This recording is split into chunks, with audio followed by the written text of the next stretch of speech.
She's not on here yet.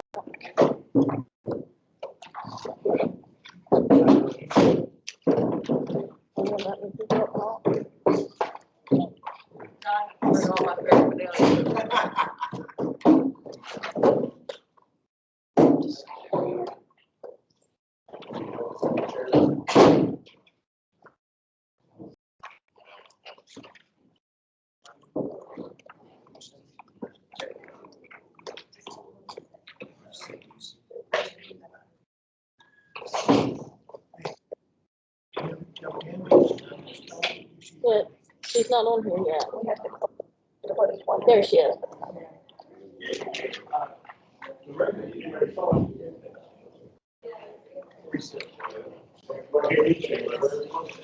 Hi, Tammy.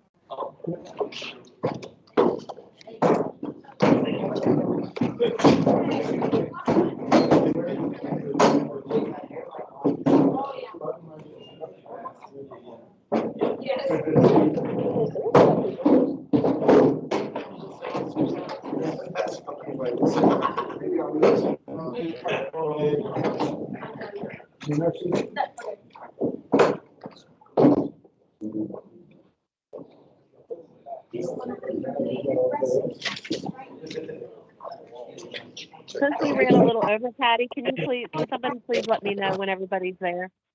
Yes, I will. The kids are coming in that's going to be recognized. Okay.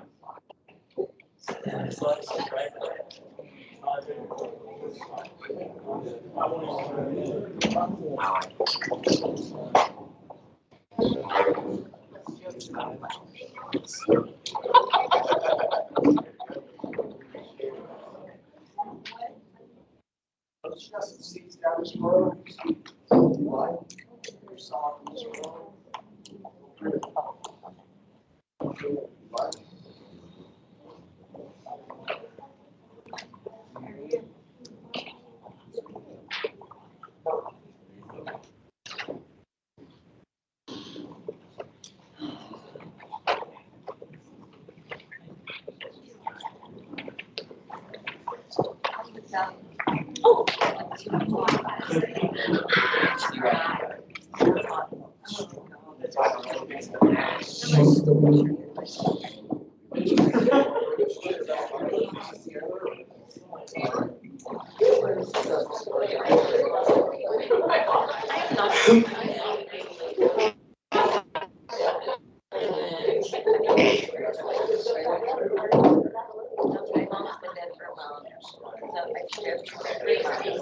That's a lot.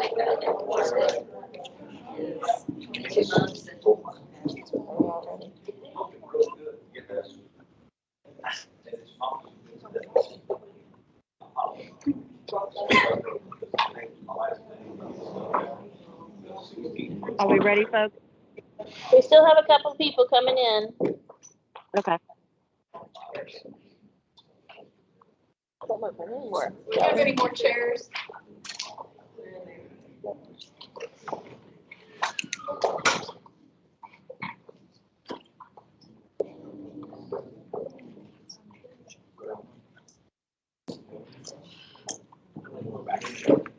There's a few longer. Wow, there may be two more.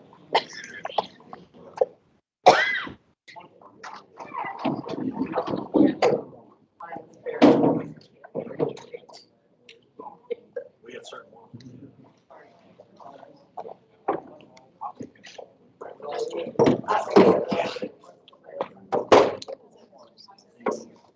Well, I think there might be.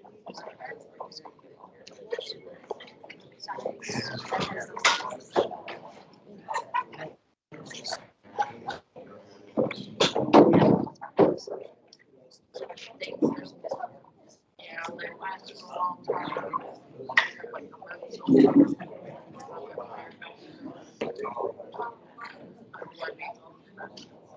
Tammy, I think we're good if you want to go ahead and start. Okay. All right. It is currently 6:05.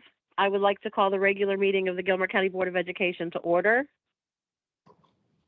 Brian? Jason? Here. Tom? Here. Hillary? Here. All right. Jason, would you mind leading us in the Pledge of Allegiance, please? So, I pledge allegiance to the flag of the United States of America and to the republic for which it stands, one nation, under God, indivisible, with liberty and justice for all. Before There's we no get into delegation. delegation, oh, there isn't any? No, there's- Okay. Well, No, there isn't. okay, before we move into the consent agenda, I just want to apologize for not being there in person again. The stomach bug has found me. So at this time, I would like to request that our Vice President, Thomas Minnie, chair the meeting since my physical presence is not there. Surprise.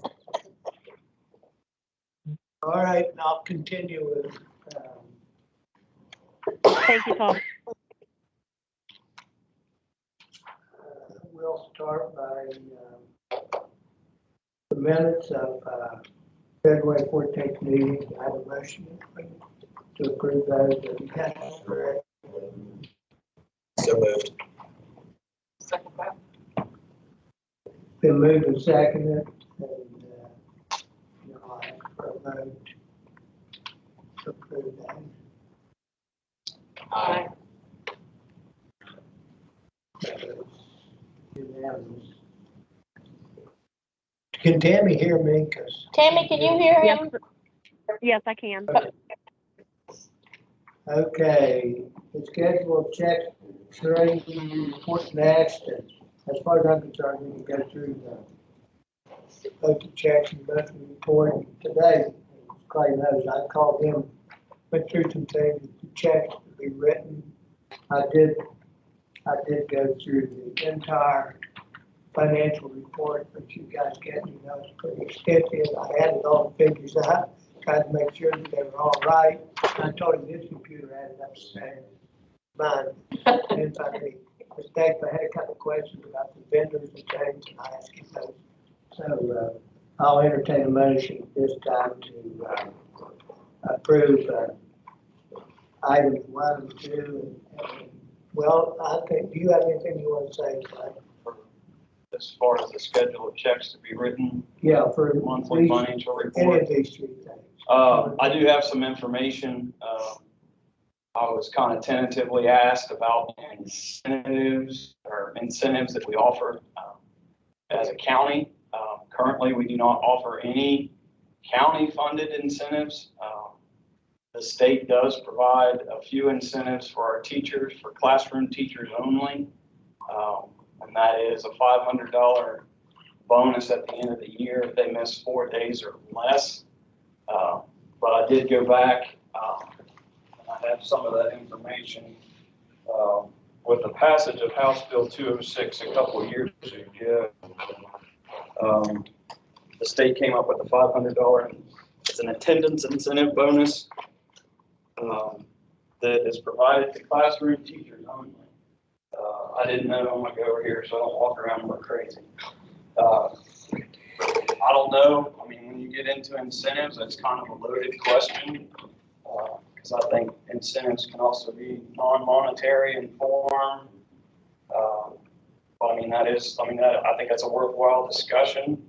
I can tell you, the state incentive last year, we had 14 teachers that actually qualified using 4 days or less of their annual leave. That's out of about 75 to 80 teachers. The one caveat with the state incentive, it is for classroom teachers alone. That does not apply to service. Does not apply to any but other professional positions in the county. It is classroom teacher only. So, I mean, without further guidance or kind of a further understanding of exactly what it is that we're looking for, I mean, I can't say from a treasurer position if the funds are available or not, because I don't know exactly what we're looking for. I think one of the reasons is it's on the top, about incentives for teachers and service personnel in the county. The county does, we provide no incentives for teachers and service personnel above what the state does. And I mentioned this a few times, Patty knows in the meetings that we've had.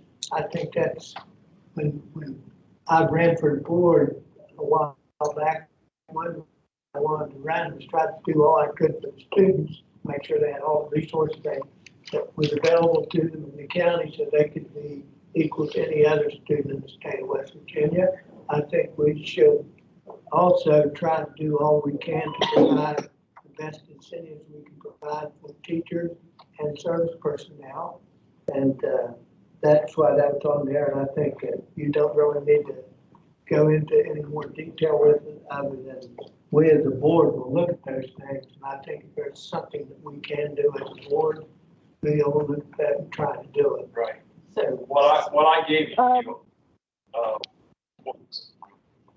sorry, Tammy. Oh, no, that's okay. I just, we've brought this item up on more than one occasion, of course. And again, there's no way without knowing exactly what we would want or what we would consider for you to tell us. But I think it might be a good idea for the administrative team, between the schools, and possibly include maybe some of the PLC folks, and maybe get together and talk and bring some suggestions back to the board to see if it's something we can do or not. And again, it doesn't always have to be monetary. I mean, we are starting into budget season, so this is the perfect time to be looking at it if that's something that we move forward and consider for next year. So if the board comes to you with ideas, specific ideas, then you can tell us whether or not it's feasible. Yes, within reason. Is that a challenge? Yeah, I would like for the board to discuss that. Everything is a challenge. What I gave you, what I started to say a minute ago, is a survey that the state did after that House Bill 206 was passed. They wanted to see what other counties in the state, what incentive plans, programs that they had, and kind of get a feel for what those actually were. And that's a good resource that I gave you to see what other counties are doing. 14 out of 55 counties offer something other than what the state does. So just food for thought, and definitely, I think it's a worthwhile Okay, Clay, thought process. thanks. Maybe,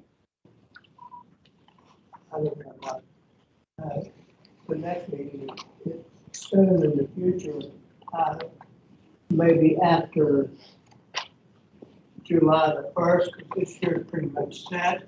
We need to get this on the agenda and come up with something if we can. And that's what I would recommend going forward. I'll entertain a motion now to approve the treasurer's report. So moved. I'll second that. Lori seconded, Jason. Lori made a motion. Jason seconded, vice versa, I'm not sure who. Did you make the motion, Jason? I made the motion. Yeah, and then Hillary seconded. All in favor? Aye. Motion carries. Sorry, guys, my eyes are like lag. Okay, we'll go into the recognition of that. Students now.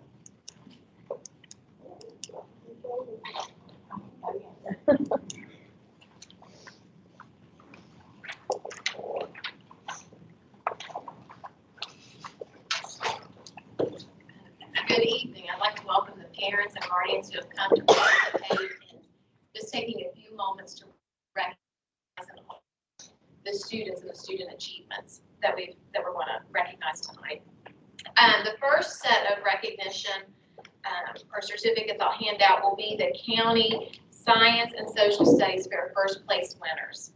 On January 27th, the Gilmer County Elementary hosted the Gilmer County Science and Social Studies Fair. We do host those together.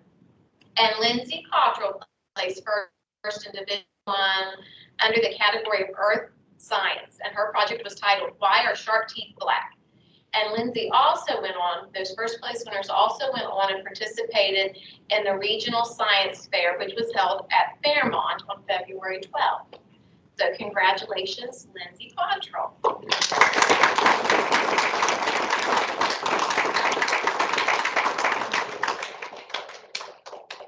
And if you would just hang around after I'm finished, I'd like to get pictures of the kids. Joe Carter placed first in Division 1 under the category of Anthropology, which is the Social Studies Fair. Joe's project was titled The Toys That Made Me. Joe will participate in the Regional Social Studies Fair, which Gilmer County hosts out at the Waco Center, and that will be March 24th. So if Joe would come forward.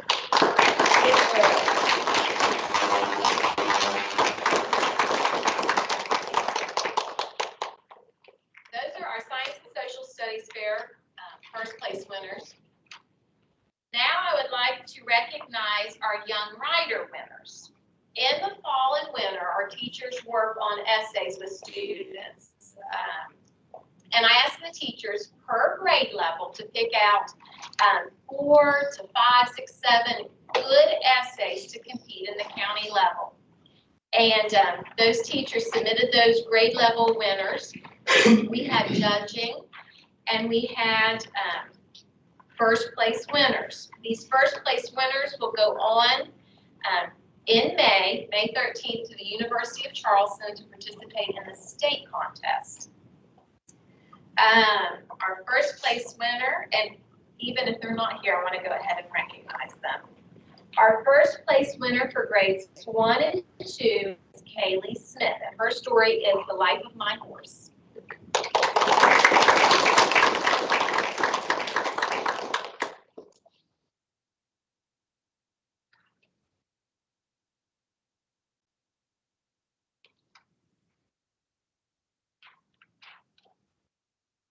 First place winner for grades 3 and 4 is Cheryl Craig, and her story is titled The Sleepover.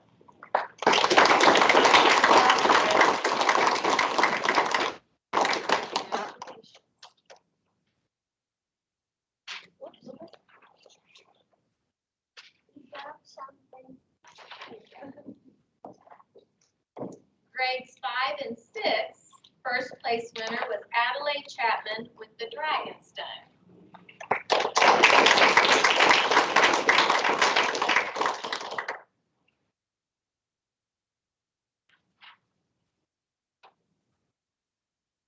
Grades 7, 8 was Jenna Smith with The Nutcracker.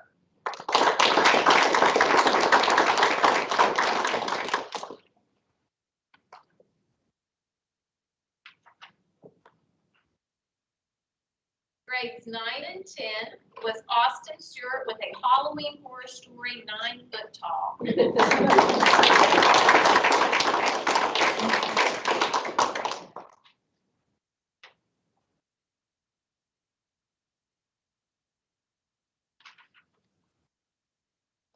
And grades 11, 12 was James Moore with the story Reflection.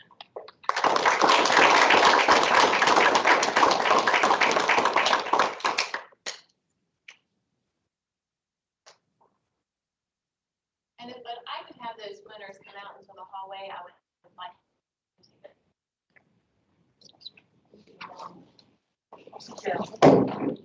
Yes, I will.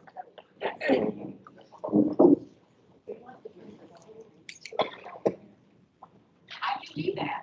I have them on work. Hey, send them to me. She's good. She's good.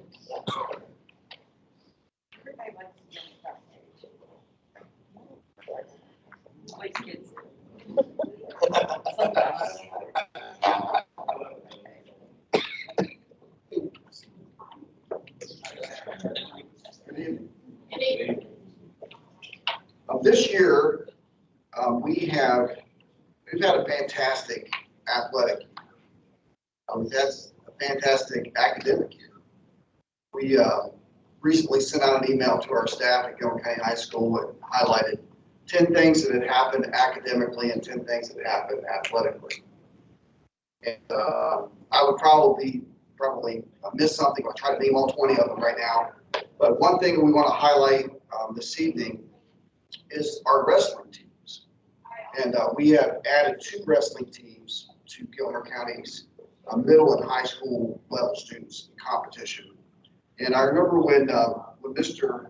Hall, Pastor Hall came and he talked about wrestling at Gilmer County High School. He said, it doesn't matter if I'm the coach or not. He said, I'm going to support it. He said, I can guarantee you that we can help build a wrestling teams, build a wrestling program here at Gilmer County.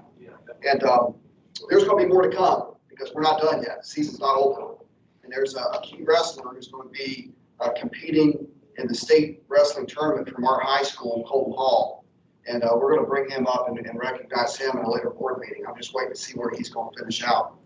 But we'd like to recognize some of our middle school wrestlers, 2 of them this evening. I'd like to bring the middle school wrestling coach up here, put him on the spot. Jared Fitzwater, give him a hand. He has served in a dual role of both.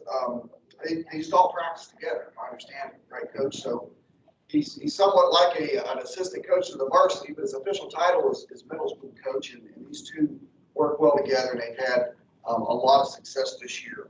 So I have 3 certificates, and hopefully you'll add a signature of Mr. Frazier on that.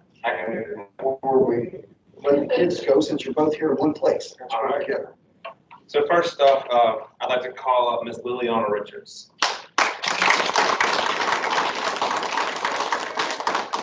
Miss Liliana was our sole female wrestler for the team this year. And I'll tell you what, the state of West Virginia now knows her name. She wrestled in the West Virginia Girls State Wrestling Competition not too far back, and she placed 2nd in the whole competition in the weight class of 110 pounds. Liliana, congratulations.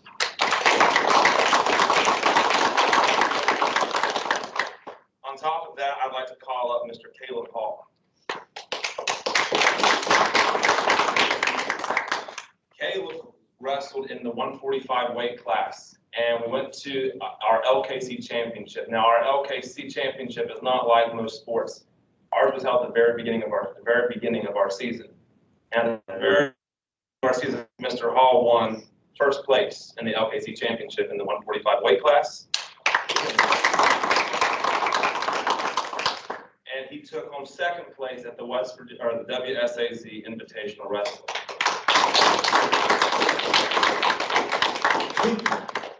That is all we have. Like Dad, he also beat Mr. Putnam in an arm wrestling contest. Appreciate you. Thank you. Yeah. Sometimes considered on the academic side of things, but officially it's on the extracurricular side, is that of our band students. So our band students follow the rules and regulations of the SSAC. And we have a student we'd like to honor this evening. Mr. Broussard, would you like to come up? Our band director for Gilmer County High School. I'll let you present this one.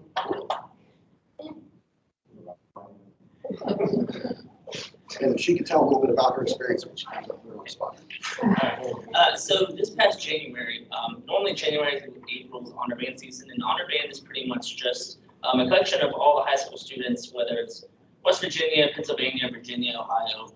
They will go and audition at a university that's hosting one, and pretty much they audition and they place them in certain bands, and then they perform repertoire with directors from. I know WVU had they had one from Italy, right?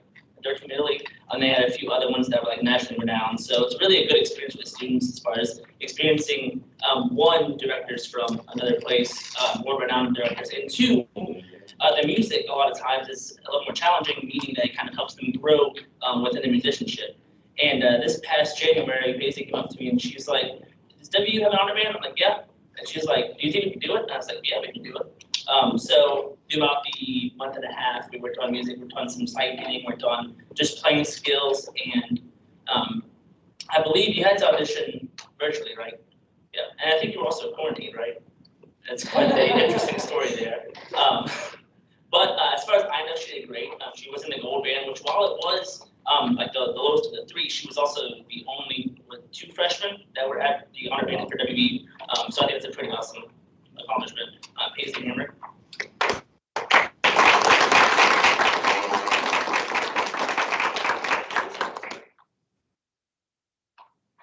I guess just like maybe about your experience there.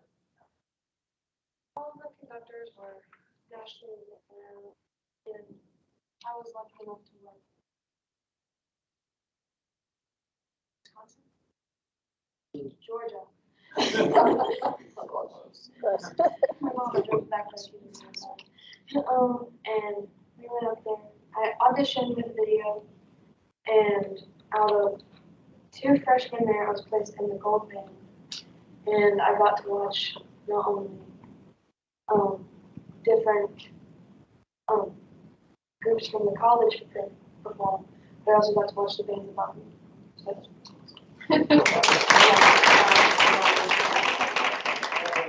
Hey, you ever heard of Glenville State University?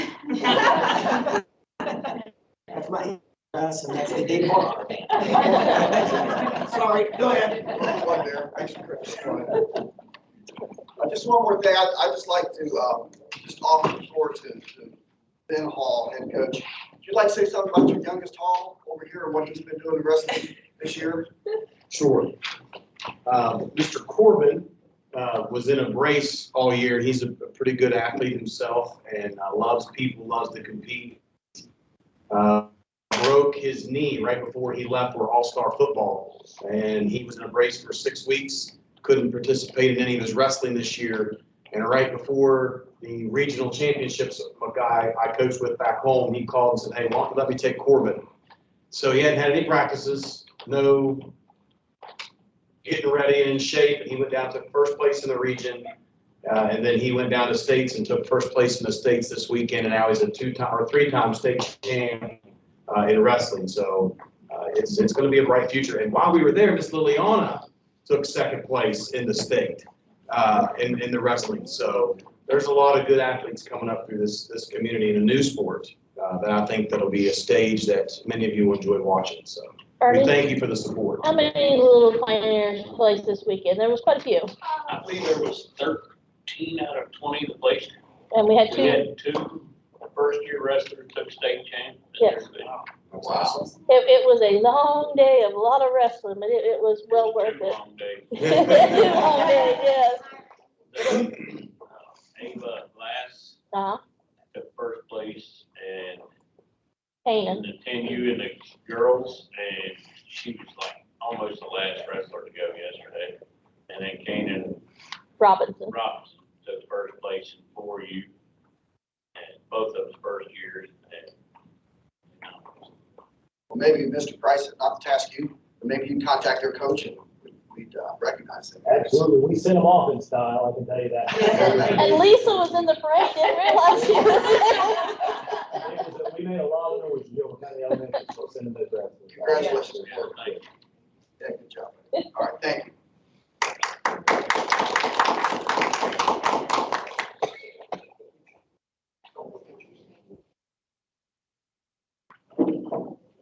Y'all just want to take some pictures? Take some pictures. Mr. Frazier. Mr. Frazier. Yes. Wait a minute, Mr. Price. I would ask you to put some autographs on their certificates before you. Thank you, ma'am. Welcome.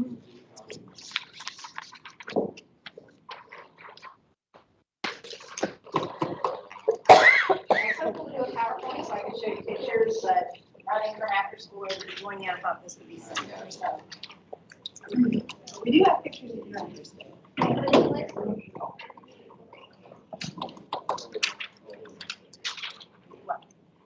I just wanted to share a little bit about the after-school program that we have at Gilmer County Elementary School. This is our 2nd year in partnership with Save the Children in the 21st Century in Gilmer. The program components, we start at 3:25 with dinner. And the children have given input. Lori McCord is our cook, and they make requests, and Miss Lori works with us on that. and have some really good conversation. Rotations begin at 3:45 and they go until 5:45 in 30-minute blocks. And so the 3 blocks are Healthy Choices with Lee Kinder, Math with Amanda Singh, Janelle Chenoweth, Literacy with Tina Foster and Leslie Campbell. So let me share briefly what happens in those rotations. Healthy Choices, on Wednesdays, you'll see Mrs. Kinder teaching a nutrition lesson. So they learn about the food groups. They learn about reading nutritious labels. Even the games they play have to do with the food groups. So there's a lot of nutritional lessons that take place once a week. Then they are active in games. We're very happy to have the entire gym back now that basketball season is over. And the games that they play, you're never out. If you are out, you're still moving. There's always movement. They're constantly moving for those 30 minutes of active play. And when we do the attendance for that portion of the rotation every night, I have to note if the games are ball and sport, running and tag, rhythm and dance, fitness stations, movement exploration, or team building.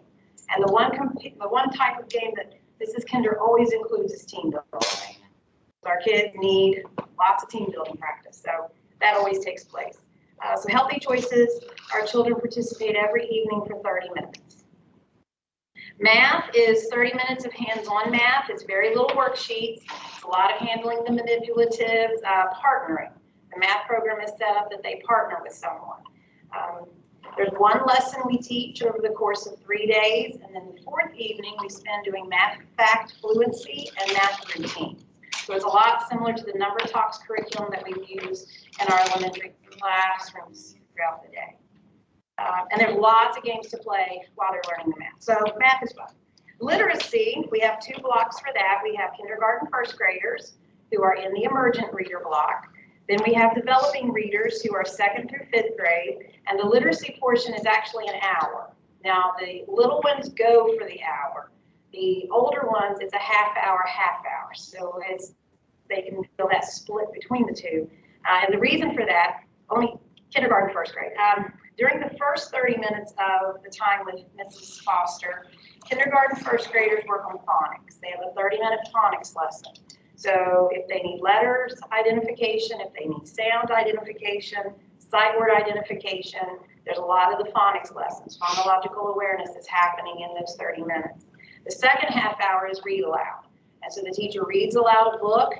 They ask questions pertaining to the story. There's vocabulary words that they put on their cart. And then they also do a fluency reading with a poem. And so all of that is part of the curriculum that comes from Save the Children. Save the Children is very curriculum focused, while 21st Century wants lots of enrichment. So we try to make everybody happy. Grades 2 through 5 are the developing readers. They're with Mrs. Campbell. They do a 30-minute block called GIRP, and that stands for Guided Independent Reading Practice. We actually go to the STAR data. Save the Children's connected to the STAR data, and we look at that STAR data, and it gives us their reading number line. And so that number line identifies for us the very specific books they should be reading. So you will not find any chapter books in our GIRP time. They are all picture books. Some are nonfiction because they are to read 3 fiction books and 1 nonfiction book. So it's 75%, 50% or 25%. So we have to track all of that. I say to them, we're building their reading muscle. So when we give them that number line of 10 decimals, we focus on the first 3. We make hundreds. Then we give them the next 3 numbers on their number line. So they're constantly growing and growing that reading muscle. They have to make, the goal is to make 100% on their AR quiz accelerated reader program. That's also part of STAR. And when they make the 100s, we display what's called a Wildcat AR 100% Scholar Paw in the cafeteria. And as of, I'm very happy to say, as of Thursday evening, February 24th, 198 Wildcat paws. And that is from about 18 students. So I think that is great. So they're filling the perimeter of our cafeteria with those. The goal was when they got halfway, I would color my hair pink, which is totally not my personality, but it was so exciting. And I have video of it. I made it sound like a Super Bowl. because I literally did it over the trash can in the cafeteria in front of them, and they just thought it was great. They thought it was great. We had a lot of fun. The next goal is when they go completely around the cafeteria, the same cassette that she will color her hair, and they will get to choose the color. What's exciting is that the format we're using for after school, that independent reading time, classroom teachers are picking it up. They're seeing the difference it's making for the students coming to after school. It's manageable, teachers can do it in the classroom, and it works. And so after school's reading impact is reaching into our classrooms, and that's exciting. That's exciting to support our teachers and find something that works for them also.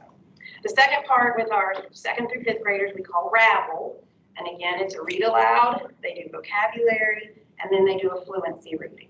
And fluency reading can be reader's theater, it can be a poem, and we read it underwater style, motorcycle style, all kinds of crazy styles. We can do choral reading, boys and girls. And so again, that's another part of that 30 minutes of the developing reader. Dismissal is at 5:45. We have parent pickup, we have 2 buses, and I'm always proud to tell Mr. Frazier that the majority of the kids ride the buses. So we are using those buses in after school. Johnny Eisenhart drives and Susie Kirkpatrick. So we really appreciate that funding so that we can have those buses. Another part that Save the Children requires as a component is family engagement, which sounds very similar to the Title I program. So after school is a lot like regular school in all the dynamics that we utilize. Family engagement includes a monthly celebration. We send home a newsletter, and in the newsletter each month we highlight a community resource so that families are aware of the resources that we have in Gilmer County. We provided a winter social circle. We'll provide a spring one. We went on a swimming field trip to the college, which was pretty cool to go swimming in the winter. Not too many of you get to do that, but we did. And then I hope in May to go to Cedar Creek and provide a family picnic and ask our parents to design an obstacle course for the students and have, again, an active evening together out at Cedar Creek. We do have to complete a family engagement plan, and that has to be submitted each October. So there's a survey, we work as a team, we come up with what we think we need, and then we write that plan, and then we have to submit lots of data to support that. The enrichment side of what we do at after school, we have 4-H club once a month, the Wildcat 4-H club. We have one in school. We also have guest presenters. We've had Unicare that came and did a dental presentation in February. We have a jazz performance coming up soon. And then the ed department at the college or university is also looking to come in and support us, hopefully in April. And then that's the piece I really need to build on next fall. So ideally, every 2nd and 4th week, we're doing some type of an enrichment. We go off schedule. Don't tell Save the Children, but it makes 21st Century very happy. We also have an advisory council for the after school. This council meets 4 times a year. We have agendas, minutes. It includes our Title I staff, the board office staff, administrators, the extension office is part of this. We have parents, communities and schools, Calhoun Banks, and the Gilmer FRN. And one of the incentives is attendance. That was one data point that was low from last year's program that I really wanted to strengthen this year. So the Gilmer FRN has donated 5 $25 gift cards for 2nd semester, and each month, whoever has perfect attendance, we put their name in a drawing, and they receive that $25 gift card. And I really wish you could have seen the little boy's face who earned it the other night. He was shocked, like, me? I'm like, yeah, you're the only one in the group called. You're there. He was so excited. So, of course, I suggested he buy me something, but he said no. Paperwork. We gave out registration forms, an open house, beginning of the school year. Our SAC coordinators, again, when they go into those school assistant team meetings, they reach out and say, hey, are you aware of there's an after-school program and your child could get extra support with reading and math? So our SAC coordinators are promoting it. The classroom teachers ask specifically for extra registration copies to be given to parents for parent-teacher conferences. The front office has a pocket chart, so there's parent access. It's right there when they step in to sign their child out. The registration forms are there. After school, we have our own handbook. We do monthly newsletters, a menu, we do a calendar every month, and then of course there's various reports that we upload to the resource file for Save the Children. Again, the data we use is from STAR benchmarks. So from August to December, I'm very happy to say that all of our after-school students increased their scale scores in STAR. Some increased 100 points, 200 points. We had one who even went 300 points higher. So again, just that extra consistency of support with reading and math, it is making a difference. We also look at the accelerated reader data from after school. That's monthly. I have to submit AR data monthly to Save the Children.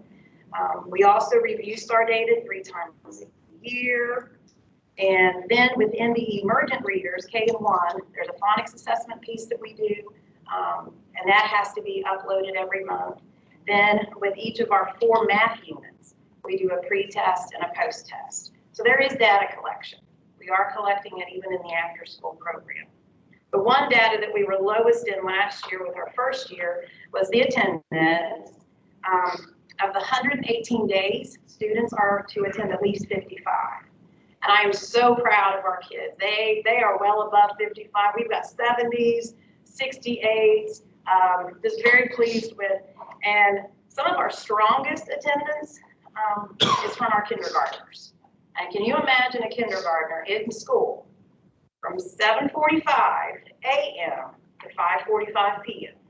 that they are there? That's a long day, and they've been doing it for 70-some days. So I'm very proud of them.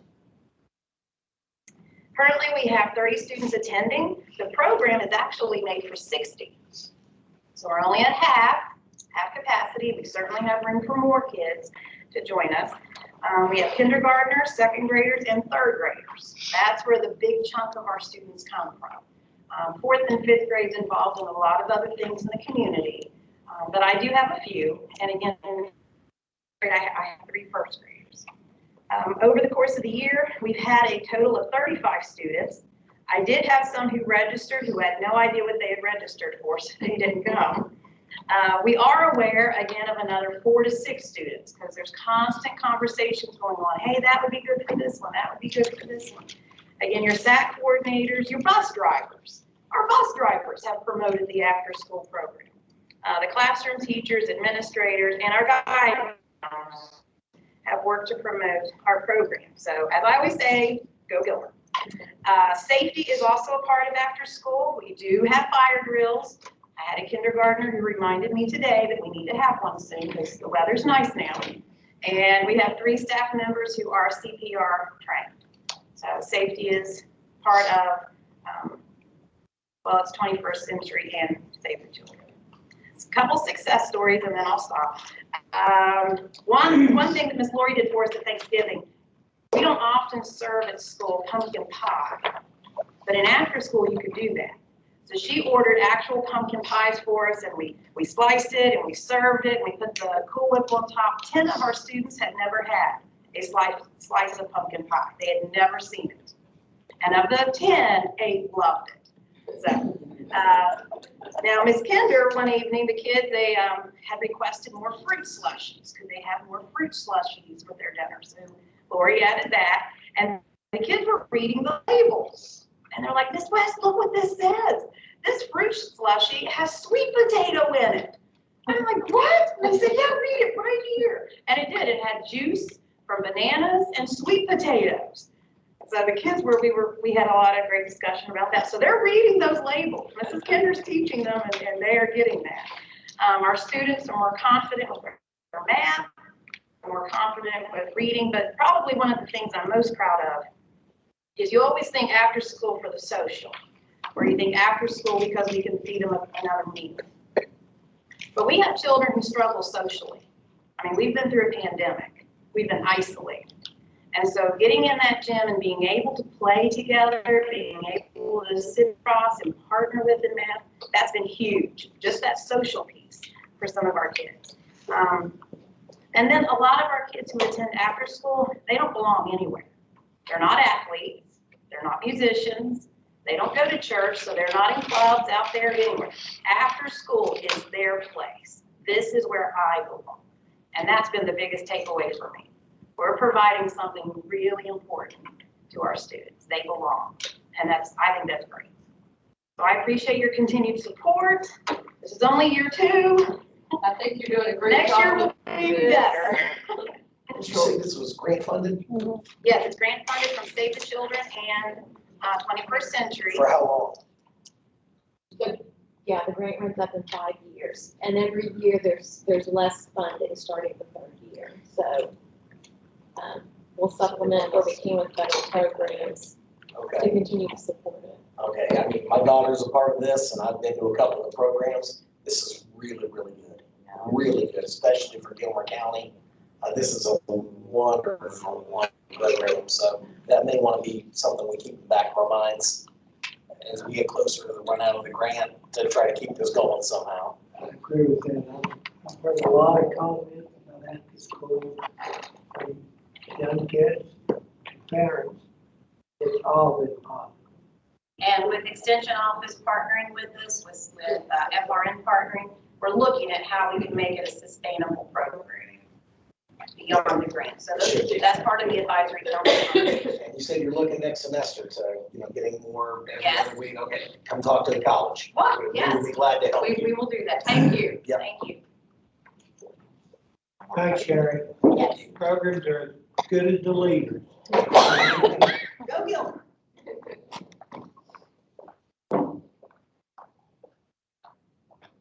I think our after-school program has become a wonderful success, and it is one I can attribute it so much to she is an excellent leader of the after-school program. That grant application was written in partnership with Save the Children. So they actually drafted the application for the grant, submitted that in partnership with Gilmer County Schools. So it is a huge partnership. I have experience with that in Calhoun County as well. We're with Save the Children school system there as well. And they will help us rewrite that grant application. So when we get to the end of that, they shouldn't leave us unless something was to happen. But they have a really good track record with grant writing, and especially the 21st Century Grant, because there's so much data. You look at it and you hear from somebody like Ms. Weston, you can say, how can we not fund something like that? So thank you. I'm very appreciative of Ms. Weston. I just wanted to hit on a few things this evening. One, I forgot to mention basketball last time I was here. We wrapped up a very successful basketball season for grades 2nd through 5th in early February. Our 2nd and 3rd grade exhibition game was excellent. If you had the opportunity to go, it was absolutely excellent. And I had seen those exhibitions before, but this was as good as I've seen it. These coaches had these students doing different drills, performing different skills that they had focused on. So if you want to talk about focusing on fundamentals, I really saw that in that 2nd and 3rd grade exhibition game. They had a bit of a scrimmage at the end of it. It was a lot of fun. Coaches facilitated a great show for their families. 4th and 5th grade basketball, that's when we start playing games regularly and having a lot more practices. It was an intense season, to say the least. But I do think that the changes that were made in our policy earlier in the year attributed for such a successful season. And I just want to thank the board for that, because those changes that we made to the policy really helped us have a better season, I believe. The season tournament ended and it was rowdy. But as most barn burners are, it was rowdy. It was a very, very good tournament. Wanted to touch for a moment on the Honor Club, which is an academic recognition program that we have at Gilmer County Elementary School. And it's something that we've had in our handbook for several years. But I believe it's an effort, or it was created as an effort to bring several of the older elementary schools together to have one program. However, we do see some areas of improvement there, and these areas have been addressed. The main area being creating opportunities for students that are eligible for the honor program to check all of those boxes at school opportunities. And so that's what we've created now. We are going to send a letter out in early March. I'm working with the teachers that are on that Honor Club team, which every team in the school or every program that we have within the school is a team of teachers that run that. So I've been working with them, and we're going to schedule monthly opportunities for the remainder of the school year for teachers or for students to participate in activities to help to get them eligible for the Honor Club trip at the end of the year if they would choose to be a part of that. We focused on a few different areas. We're talking about enrichment, project-based learning, and citizenship. One of the things that we've been discussing is our high tunnel, which is difficult to get to incorporate enough people to keep that thing going. I don't have a green thumb. I admit that I am not a farmer or a gardener by nature, so I think you know what you don't know, and that's not me. But we do have Ms. West has been a tremendous help with that. Working with folks to get the Honor Club possibly to help with that as well. And then in March, we're going to have an LSIC meeting. I'm going to bring that Honor Club before the LSIC and review that from the perspective of the handbook and how we'd like to go forward with that in the future. But I do think that we've addressed it this year to make sure that everybody that received that letter at the beginning of the school year that says that they're eligible to be a part of the Honor Club has the opportunity, whether or not their parent really wants to participate or is able to participate. There are a lot of factors there that contribute to that make a student ineligible that is way out of their of control. So I would rather keep that in the control of the student. Next, I mentioned we're reviewing our handbook. Now we're reviewing the handbook for the 2022-23 school year. I had created a form and shared that on our Facebook page and our live feed as well to try to get input from stakeholders. That form is still open if anybody would like to participate in that. I know we have parents here, our members, community members, if anybody wants to take a look at that. It links to an electronic copy of our handbook. And I've gotten a couple of responses in that, but they've been very, very thoughtful responses. So if anybody would be interested in that, just see our live feed or our Facebook page for that. And lastly, just an update from the PTO. The general function of the PTO will remain the same. However, we've looked at how we're doing funds for the PTO. In the past, the PTO has had a separate bank account, separate from the school. And so that made school finance operate a bit differently.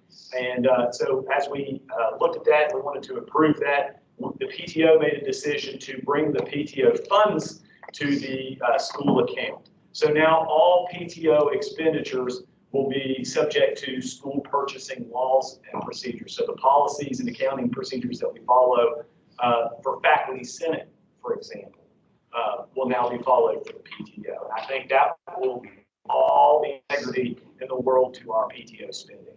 And our PTO has been very receptive of that. And we had a PTO meeting this evening, actually, and took action on that from the agenda.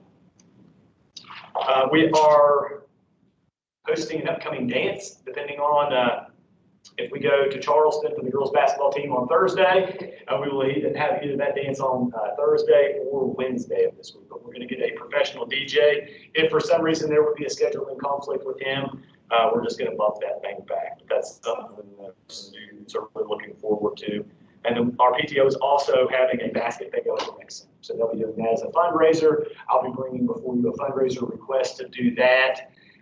Technically, it's a gambling experience. So we have to do an application with the state to get that, but that won't be a problem. But it's a very successful event. It takes a lot of people involved with that. If you haven't been to a basket bingo by the Gilmer County PTO, it's a big deal. Any questions for me? Thank you.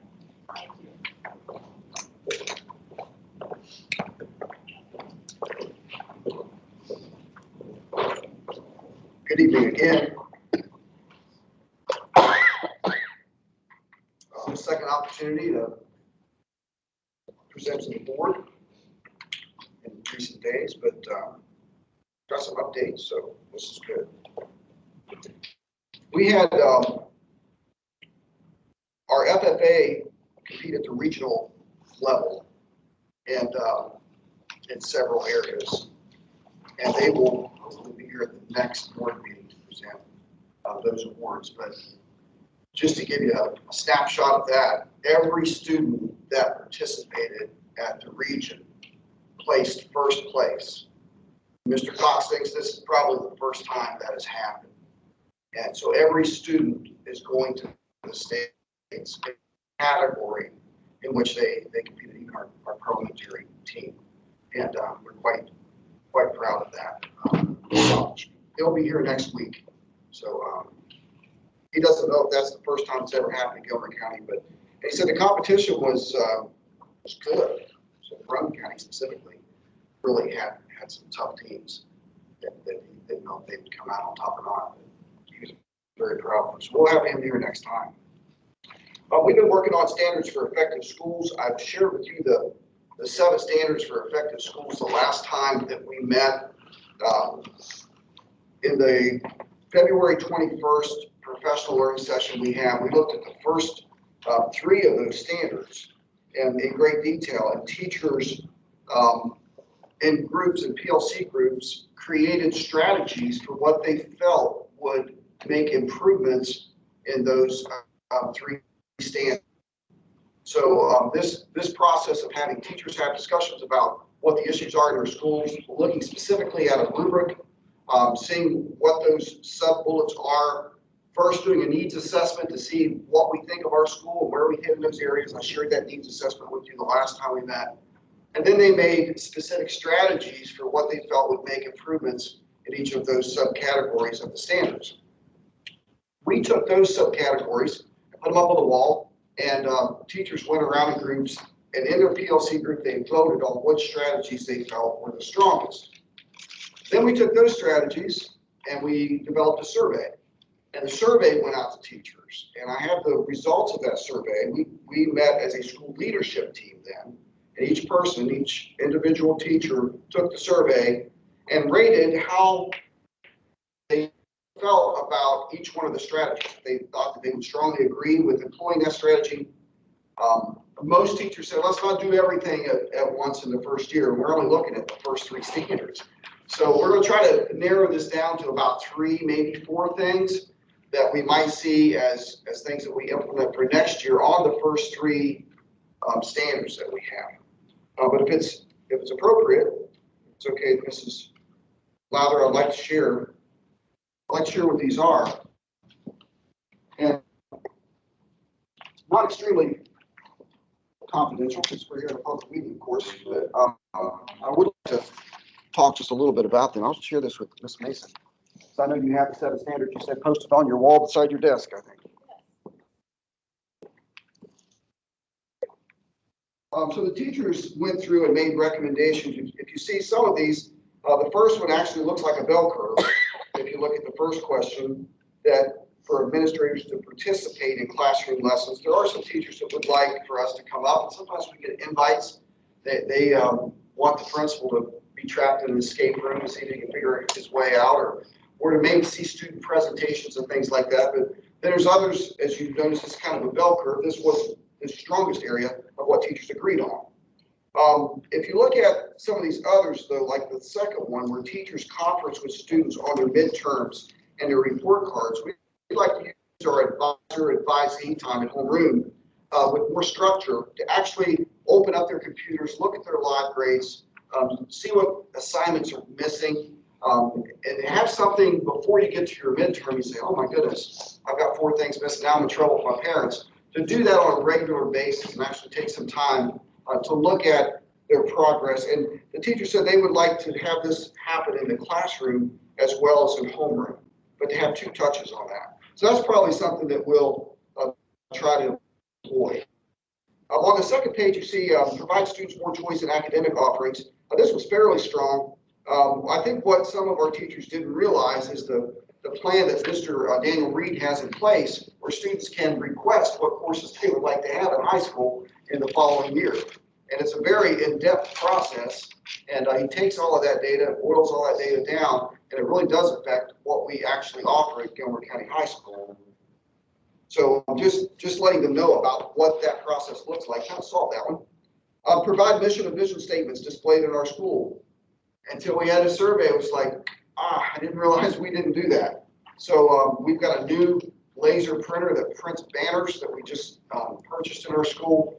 And our teacher, Blair Fisher, is going to help provide something that looks great and be able to put up our vision statements through our school. We're talking about different ways we can do a career fair. Mrs. Barr from the middle school team had a completely different look for a career fair for middle school as opposed to what it might look like at the high school level with the help of our CTE programs and getting businesses involved.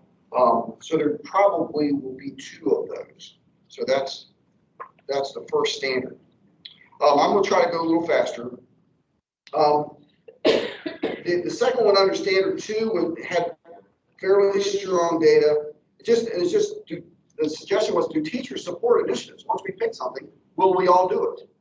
And that was a really important discussion because not everybody's going to agree with every strategy.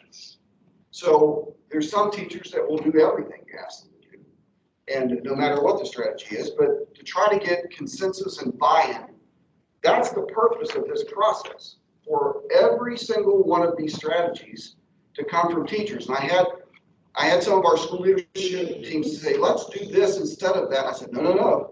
I want every single strategy to come from our teachers, every single one. I don't want to form any of these. I want all these to come from them. So we want to try to increase buy-in. We talk about that. There's some very candid statements at the end of this I ask that you handle carefully because I included teacher comments at the end of this. Some of them positive, some of them a little challenging. But how to get buy-in is a specific question. Students signing leadership contracts if they're participating in leadership opportunities so that they know what the responsibilities of these things are. And it's not just an honor that they've been elected to, but it's something they actually participate in. Try to move a little quicker. Maybe some of the ones that are really standouts. The content PLCs, sharing effective instructional strategies. Seems real obvious that when you get all your English teachers together, they would say, here's something I tried in my class that worked really well. To try to put that into an agenda, make sure we record what those things are and keep those in our minutes and share those strategies, seems like a very obvious thing for a PLC to do. That's the whole purpose of a professional learning community, is to share effective strategies. So that's one we'll be sure that we'll do. Under standard 3, additional support is provided for students with special needs related arts classes. That was very difficult to do. So can I get more special education help in the science classroom? Can I get more special education support in the social studies classroom? Where you may have pull out of those same students in English and math, you might not even have a special educator in there co-teaching in the social studies or high school science classroom, and related arts as well. So that's an area that we talked through, but I'm not sure how. I have to talk more with our leadership at the central office how that might work. And then there's just some questions about, we have our strategic plan is now open. Ms. Mason said to us and said, your strategic plan is now open for creation for next year, and we need to get a team together about that. Who would be willing to support that and be on that team? And so there's questions about that. And our handbook. I didn't know if the board has a copy of the high school handbook. I brought some. Is there any board member that does not have a copy of the high school handbook and you'd like to have one? I have one. You guys have to. So, Mr. Minnie, would you like a handbook? Okay. Okay. And the reason I mention this is because when our school leadership team brings ideas and strategies, it's not really county policy. It's not voted on county board policy, but it does create a lot of protocol that we use that operates our school. So it's very important that our students know what's in the handbook, and we spend time in that homeroom period going over what's in the handbook as well. And there are a lot of the things that's in the handbook that's driven by policy. But as you know, there's a lot of things policy doesn't cover. It's in the day-to-day operation of school. So it's good to have that. Okay, so that's that first part. Do you have any questions about our work that we're doing on the standards for effective school?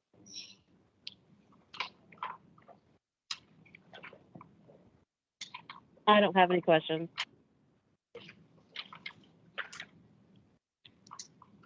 Something we haven't had in a couple of years, I think you'll find on page 51 of your handbook, if you'd like to have one for reference, while I talk to you, I can still get you one, is the National Honor Society for our juniors and seniors at the high school level. We haven't had this for years, maybe 3 years.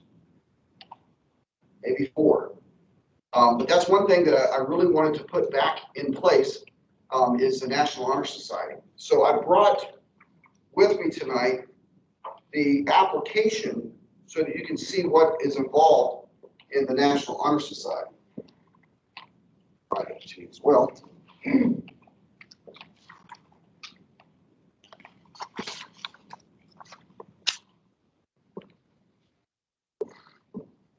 As the first determinant, there's a grade point average that's a 3.65, just to have on the application. So step 1 would be all the students that have a 3.65 or better will be called to the Commons area in the grades of 11 and 12 for this year. And we'll pull them all together and we'll say, here's an application process and here's what it looks like. If you would like to participate, some say, I don't want to be part of the National Honor Society, you can go back to class. You don't have to listen to Mr. Putnam and Ward Chapman's speech about National Honor Society. But then we're going to take them through the application process of what's here and how the application is scored and what teachers will be doing and what the expectations are, what the timelines are, and making sure that they know everything that has to be completed and turned in. And then in, I think it's May, I hate to say the date, I think it's May 7th, is what we have on our calendar for our National Honor Society induction ceremony. I know it's in May, it's like 7th or the 9th or something like that. But that has already been selected as well. Any questions about National Honor Society at Gilmer County High School?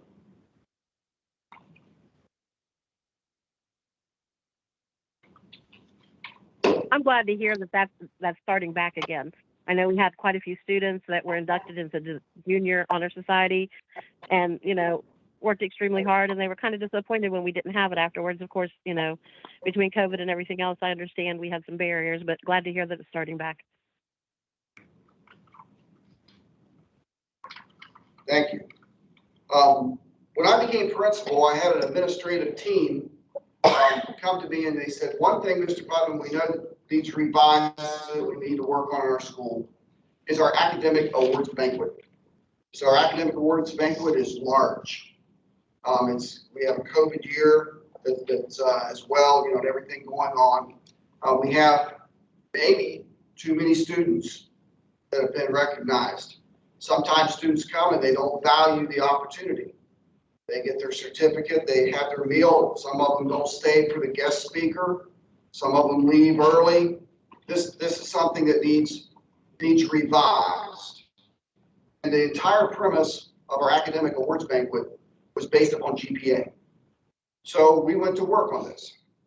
And last spring, we developed a different system for selecting students for the academic awards banquet.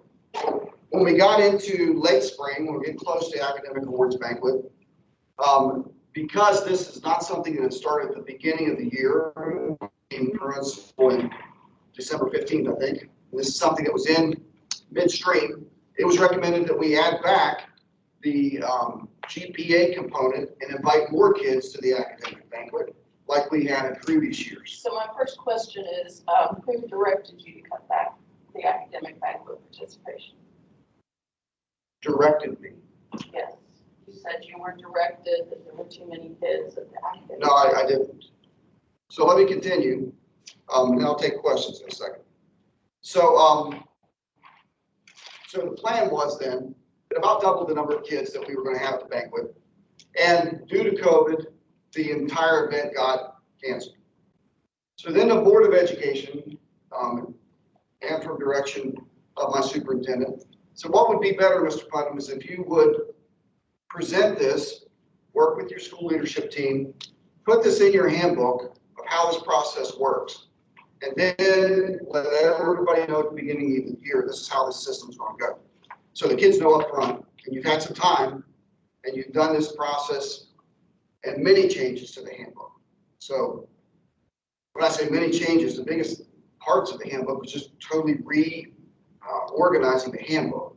But all of these changes that we put in over the summer was in consultation with the school leadership team and presented to the board. And Ms. Lowther, I'm knowing that most of the people that's on the board today probably were not there What date about did that happen?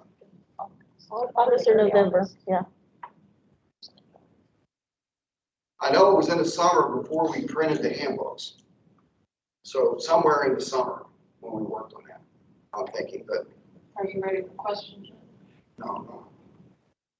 Is this going to take much longer because we need to progress here? Okay, I'm finished. Okay, are you ready for questions now? Maybe. What you got? I don't have any questions for you. We'll discuss it and let you know what we decide.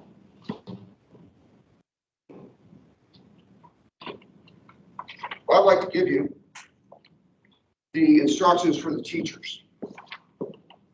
How we ask teachers to select students.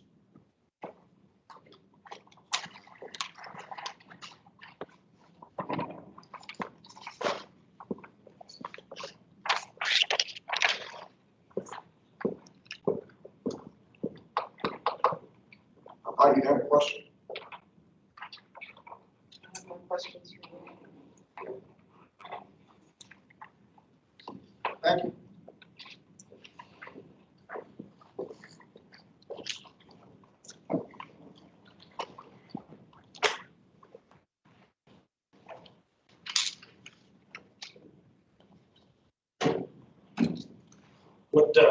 With all the projects we have going on, I couldn't think of anything better to talk to the board than each project we have going on. Just some larger updates than others, but just wanted to hit on the what I'm kind of right now counting as four major projects going on with Gilmer County Schools. The high school steps. I believe the best timeline I can give you. I spoke last board meeting about the punch list. I believe the punch list and the high school steps will be wrapped up the week of our I'm sorry, Easter, spring break. Don't scare me like that, Joe. I'm sorry, spring break, April 3rd through the 7th. And obviously some of that work we need to do without students there. So painting them a handrail and some things like that. So I do believe we will wrap up of everything with the high school staff. Overall, as I reported last board meeting, we're pleased with the results of them. We're using them every day. Mr. Putman and his staff's there every day. I'm not, but I've heard nothing but good things about the staffs. You know, we've got a wider tread, which has to be easier. We have more rails. The falling distance, as they refer to it. If you fail on any section during those steps now, going up or down, there's a rail within falling distance now. And we do not have in the past. So I do think we're far better off. We do have a second set of steps with the wooden steps. And I know we sometimes refer to those as temporary permanent. Those are permanent.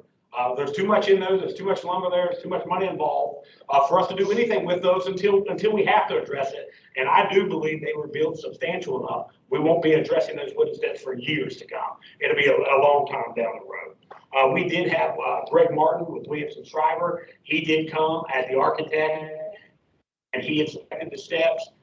Smith Land Surveying as the engineer on the project, they created the punch list on the steps. So we'll work in conjunction with those folks as well as the contractor, UCCI, and make sure everything's completed the way we want to complete it for Gilmer County Schools. Any questions, high school steps? Joe, I went over and walked up the steps, looked them over, I could see no problem with them. And the reason I did is because I've had some calls about them. I could see no reason for the calls to look like they're perfect shape to me. They're nice to walk up and down, like you said, with the handrails. And just to make sure you have got the punch lists clear with the land survey. Yes. And the architect. Yes. And everything's fine, right? Yes, yes. Okay, that's what. And I do, it's every expectation I have for that work to be completed during spring break. It sure is a lot easier getting up down there than it was. The next big project I'll talk about is the secure entry at Gilmer County High School. Patty Clay, Mr. Putnam and I, we met with Ted Shriver and Greg Martin from Williamson Shriver on Wednesday, February 16th. A couple things we stressed in that meeting to them. We stressed the timeline. We want to make sure that all bidding, all board approval, whatever needs approved by the board, and then anything that needs finished and wrapped up before we start construction on those steps. We wanted all that finished and be ready to start construction early in June when school is out. And we want the bulk of that to happen, and we want that to start early June because we want the bulk of this construction to happen during the summer months. I'm not saying when we come back in August, there won't be still things to wrap up, but we want the bulk of that finished during the summer months. So we will continue to do everything in our power to move everybody along that needs to move along, Williams and Shriver, the bidding process, get things to you in a timely manner for board approval, whatever it takes to make sure we're as ready as we can be June 1 to start the construction of the secure entry. We did go over the plans with them. They laid out a floor plan with them. We're happy with the design. The office should kind of get an idea how the secure entry will work. It'll work very, very similar to what you see at Gilmer County Elementary School right now. They will be buzzed in to a man trap, and they'll have to be buzzed into that. Then they're in the man trap as they state their reason for being there. They're telling the office staff or secretaries or whoever's at the window at that time their reason for being there. They will be buzzed in the main office. So at that point, they stated the reason they could be meeting with Mr. Payne, Mr. Putman, whoever it may be. At that point, they are still, now they've gained access to the main office, but they are still going to be locked in the main office. They will have to be buzzed out of the main office. Because a lot of times, this parent has been in our building a million times. And for whatever reason, or whoever they're dealing with, they become upset once they're in our building. So that's the reason for really the third layer of locked doors. They'll have to be buzzed out of the office. Now, for our secretaries, that's a whole lot of button pushing, to be dead honest. That's a whole lot of button pushing. We'll see how the administration deals with it. Mr. Price and his administration, they deal with it every day. I hope that staff maybe will start wearing their identification cards more. Along with this project of the secure entry, we'll make at Gilmer County High School accessible by a card. And the same card would get them in any door. We already have the main entry. A teacher doesn't have to use a key. They can use their card. It gets them in. We'll do the east wing entry. We're going to do the back science parking lot entry. Some of our staff didn't mind parking out back during the construction of steps. And in fact, we're looking at putting more lighting back there, said they might park there on a regular basis so they can enter through that building. There is that little lot back by the science wing where we do have some staff park. They can also enter on the west wing of the building through the double doors. The fifth access point would be at the kitchen door, and that's for deliveries. A lot of our deliveries are coming in overnight. And with the card access, the advantage of giving that, especially to a vendor coming in, that time is stamped. We know when the milk company came in and dropped off the milk. We know when they left. We know when the bread company or whoever it may be, that is stamped. So it'll work very, very similar to what you see at Gilmer County Elementary as far as the secure entry. Any questions with that? Just the doors. Yes. Because I know at the elementary school, the kill box doors are bad. Because you're signing your kid out and this one hits you in the back and. Fair enough. So if we can just make sure we don't have that issue again. That is tight at the elementary. I know exactly what you're referring to. And I think that's a fair point. To give you an idea of what we're looking at, what we call now the command center room, or it used to be the old conference room, that's kind of the secure entry is going to come in there. When you walk in the office now and you're looking at Dendra and Charlene, the room to their right, as you're looking at them, which is the first room of the building. The man trap will be built into that room.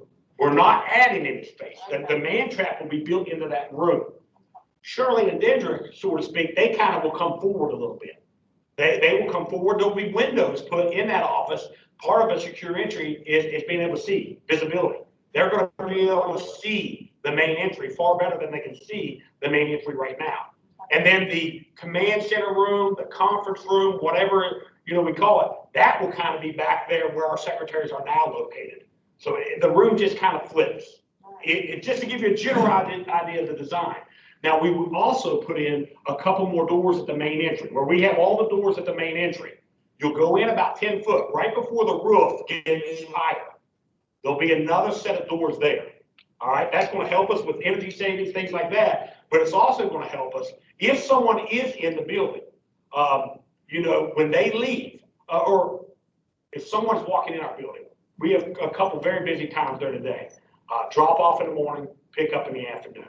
And we have a high flow of students, teachers, whoever at the main entries. Now, we have staff assigned to those main entries, all right? If, let's just say it's later and the student's walking in the main entrance and we got somebody that wants to come in behind them, so to speak. What this will keep us from doing, the second set of doors will lock behind them. If they're exiting the building, as they take 3 steps or whatever to get out the last main door, the door behind them's already locked. So we think we have a very good plan. We're happy with the plan. Excited to get it started. I know a lot of this, let's just get it started. Let's go. We've talked about it forever. And we completely understand that, but that's kind of the timeline of the sure entry. Any questions on that?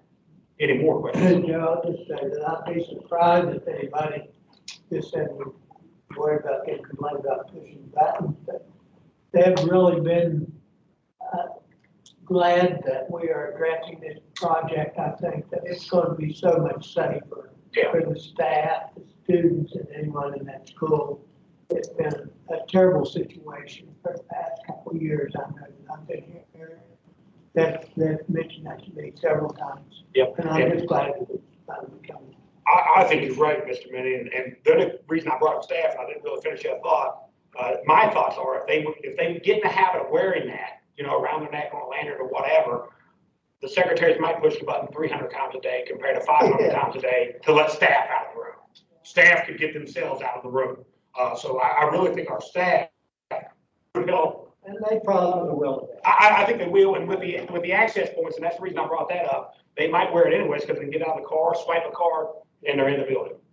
They're probably, most people park close to the entry, they're going to go in, and if they have access, they might get in the habit of wearing it anyways. It's what we're kind of hoping, and that's going to help our secretaries out a little bit. But I do agree with you. I don't think there's going to be much complaining about it, because how could you argue making the building much safer?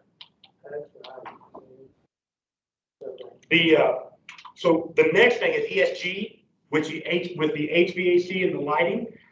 Patty, Clay, Mr. Minnie, Dr. Miller, and myself had a kickoff meeting with a couple representatives from ESG. We had this on Friday the 25th.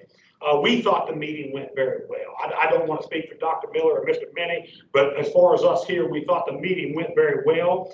ESG requested some things. I'll just go over some things real quick. The first thing they requested for the safety plan, they wanted a list of emergency numbers. So I have provided in an email today a list of emergency numbers for them. They wanted to know what our COVID requirements are going to be on site. Where are we with COVID right now? So just so the board is aware, we basically asked them when they're working in our buildings, we will have them masked up. So anyone with ESG, any of their contractors, while they're working in our buildings, they will be masked up. If they're on a rooftop working HVAC or something like that, working outside, we were not going to require it. But that is where we were, and that was the instruction they were given in the meeting. We discussed potential work schedules, when work be started. What we've done there, we provided them, and I sent it today via email, I provided them our school calendar. I mentioned specific dates, just name the date. We'll have no staff this day, no students this day, or we'll have no students this day, staff. And I explained the days in this email that they could work normal hours, work a day shift. But I also let them know that we could not disrupt the educational process. We've got to keep the educational process intact. And if whatever work that they were going to be completing during that day is going to disrupt math class or English class in whatever building they were in, at that time, we're probably going to have to put them to a night shift, an evening shift. So those conversations have taken place. We did tell them we worked the best we could with them, but we had to keep the educational process. We didn't want to disrupt it any more than we had to. We discussed if they were allowed, there might be certain locations of our building. For example, at the high school, if they need to work in the shop in the BOE part, maybe they could work during the day and it's not going to disrupt the whole lot. We don't want to get into Mr. Cox's plans or whatever and not disrupt the whole lot. But we did discuss anything that kind of made sense, or any area that they were working, we would allow the day hours when we could, or the day shift when we could. But again, they also understand that the night shift is a possibility, and there'll be some parts of this project they will definitely do. I think one of the first things we're going to see is the LED lighting. They've done a good job. It seems like they've been on top of this. We will have lighting fixtures delivered here next week. I'm not saying lighting put up next week, but we talked today. What they have decided to do, they want a central storage place, the lighting contractor. So we're gonna offer them the board office, it'll probably be in the room behind Mr. Minnie. We'll have to do a little housekeeping there, and we'll provide a space for them, but I think that's gonna be the central place for their lighting fixtures to be, and that's where they will come. So one great thing about a lot of the first things we see, part of this is energy savings. That's why we went with ESG. As soon as we change out light bulbs, we're going to start saving money on energy, and we'll start getting those savings. And so I'm thrilled to hear that. They have told Clay and I before, once they get in here, get started, they think they'll have our lighting within a month's time. That all lighting will be LED, and that's in all three facilities. That's at the high school, the elementary school, and the board office. So, so we're excited about that. They have told us, and Dr. Miller and Mr. Minnie heard this in a meeting, which I was kind of shocked to hear it, but thrilled to hear it. Their goal, even with the HVAC, of course, all of this depends on lead time. All this depends on getting equipment in, getting what they need in. And right now, in whatever area you're in, that is a struggle. But if they get things like they think they'll get them and get things, equipment, what they need to work with in a timely manner, their goal is to have this project completed by the start of next school year. And that would be awesome. So who knows? Time will tell, but that is their goal. And I love that they have those lofty goals. I hope it's true. I hope they can get what they need. And we're going to do everything in our power to help them along and give them what they need from us to keep this thing moving along. Access, they wanted to know access. What we told them, and we'll work with our building principals on this. I haven't had a chance to convey this, so they're hearing it for the first time right now, as you are hearing it. At the elementary school and the high school, we do have the card access, and that's what I'm seeing for them. They might want like 2 for the electrical contractor. They might want 2 for the HVAC contractor, but that's what I see us giving them there. They'll work with the evening custodians. At the high school, we have an evening custodian in place till 10:30. They will have to work longer hours than that when they're on the evening shift. They'll start work at 4, and they'll probably work 4 10s, Monday through Thursday. So they'll be working from 4 to whatever. But it may be a case that we'll work from facility. I'll work directly with Mr. Putman, with Mr. Price on the access we give them, how we make that work. Here at the board office, the access is probably going to be a key. We don't have the card access here, so we're probably going to hand them a key. The good thing is we do have cameras just about everywhere in today's world. And from time to time in the school world, we do have vendors working in our building after hours. Most of that time, custodians are present. I do see in this one, I right off the top of my head, Mr. Price, I think your custodians might work till 8:30. So you're a little bit different. We have custodians in the building till 8:30 at the elementary. So there's a few more hours where maybe a vendor would be in that building without us. At the high school, we work till 10:30. So it's going to be a couple less hours without us being in the building. They did discuss, and I don't really want to talk, it's Clay's world. I've got enough of my own lanes that I need to stay in my own lanes. They did talk finance, invoicing, the forms that they'll look at, and the rules for process. And they talked all that with Clay, and I don't want to get in Clay's world. I'll let him handle the finance and all this. As long as he keep telling me, like he did in that email today, that the funding's there and we can pay for it all, Clay and I be on good terms. But that's ESG, lighting, HVAC. Anybody, any questions on that? Okay. The last thing, and I was asking, I definitely understand, and I'll try to provide more for a while here. It may seem like we're not moving on this, but it's the meat shop at Gilmer County High School. Really, we're at the same place we were last board meeting, and it's not that anybody's not doing anything. If we are kind of at that waiting phase, as I explained at the last board meeting, we are going to turn it in for an MIP. And then we're hoping for good news from another funding source.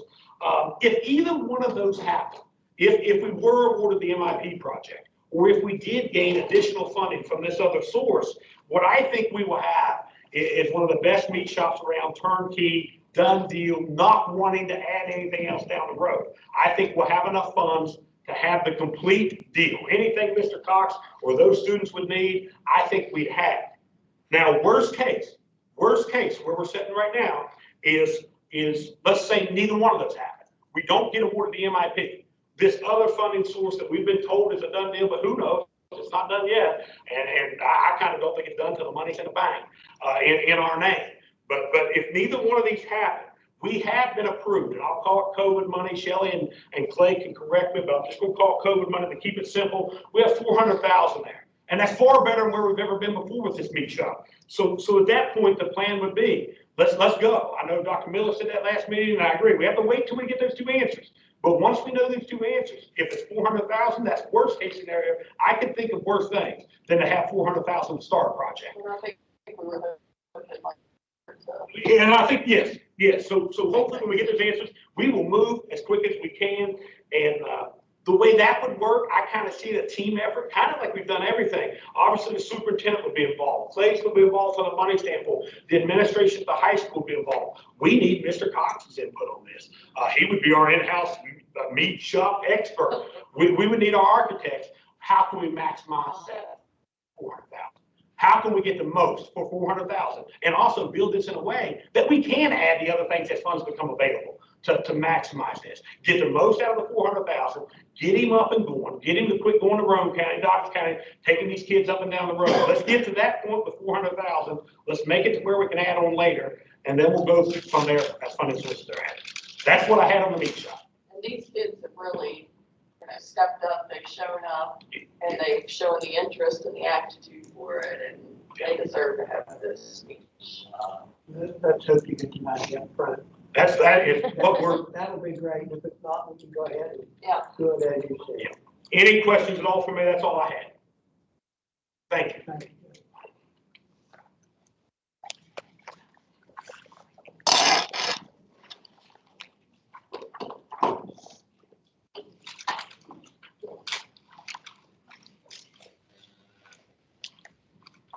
I have 3 things to talk about this evening. That looks like a lot. Can we cut it down to 2? I'll be quick, real quick. All right, the one thing I do want to talk about first is we are in the midst of our instructional textbook adoption cycle. It's the science textbook. And it's quite a long process when you think about how we adopt our textbooks. We are given parameters with West Virginia State Code 182A-10. And we are also given parameters with West Virginia policy. So we've got code and then we've got policy 244540. From those 2 policies, we adopted our county policy. And within our county policy, each school has faculty representation. They vote through faculty senate to choose who will be on the textbook adoption committee. They have to have at least 4 staff members per school to be able to select whatever we're adopting for the year. And I'm not going to read this, the policy, but there's a lot of information in it. And if you get into it and you start reading and have any questions, I will be happy to answer them. Probably the biggest takeaway I'd like to point out is our teachers are the ones that are actually conducting the curriculum, and they are the ones that are actually reviewing it. They are the ones that are getting lots and lots of boxes, and they're using a lot of their own time to go through it and decide what textbook to adopt. And this year, for example, it would be science. And I would like to mention the teachers' names that are donating and reviewing this. Is Daniel Hill from the high school, Willard Wright, Travis Fisher, Crystal Conrad, and Kelsey Norris. And again, those stand to reason because they teach the science content. So they're vetting all of these materials. And then at the elementary school, it's slightly different because those teachers, and I know that's going to be a little bit of a change, have always taught all the science. They've taught all the science and social studies and math. But from the elementary, we have Allie Moss, Wesley Self, Amanda Poole, Rebecca Chester, and I put Tracy DeWall there. And what they do is they select what textbook they would like to adopt for 6 years, because and you will see how expensive it is when we go to do the purchasing. And I tell them we adopt every 6 years because of the price. They are going to choose with their faculty, and the faculty senate will vote to select which publisher they're going to go with. And then they will give that information to me, and I will work with the staff to decide if they want consumables or if they want a hardback type textbook as their primary source. So that's just a little bit about the science adoption.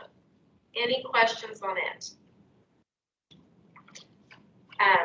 If you'll flip through, these are the registered vendors through the State Department that we're reviewing. And it's a lengthy list for especially our elementary folks. The next portion of the packet I gave you is the NTID packet, and I believe Joe talked a little bit about it in our calendar meeting we had a little bit earlier. What this is a plan that is developed alongside the school calendar. And what we do is we ask teachers and parents their preference on if we do NTID packets, and those are those snow day packets that are sent on. You can look and see, I send out a survey for every parent to fill out, and you can see throughout the course of the years how many parents have returned, how many say yes, how many say no. And overwhelmingly, parents do want snow packets. The next page in your packet for your NTID is an actual look at what the teachers are requesting, and they too also would like to do NTID packets. If you flip the page, I made some edits to reflect some of the new changes at the high school. They are now downloading those NTID packets on the laptops or the student devices. So that is reflected here in the updated plan. And then I also added the First Baptist Church as a food source for those snow days, so that students or parents could go there to get some type of food. But this is, again, I'm not submitting it, it's just for review. I've given it to the administration so that they can go over it with their staff. And then March 1st, I will put everything that I've received back, the feedback, in the plan and go ahead and submit it. And this is the time when there are lots and lots and lots of plans being developed for the school system, and this is just one of them. Any questions on the NTID packets?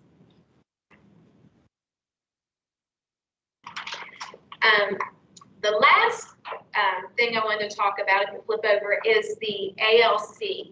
And this is another plan that has to be submitted to the State Department. And like this plan, like the NTID, we work with our stakeholders, we review what we have in place, and then we develop that plan. I met with the administrative team this week and updated the guidance for the ALC. And what we are looking at for next year is to have a full day at the board office for the elementary kids, and then a full day at the high school for the middle high school. And with the ALC, it does address behavior, but it also addresses academic needs as well. And I think it summarizes nicely on the top of the page is the Gilmer County for the ALC for both the elementary and the high school. And I'm not going to read all of this.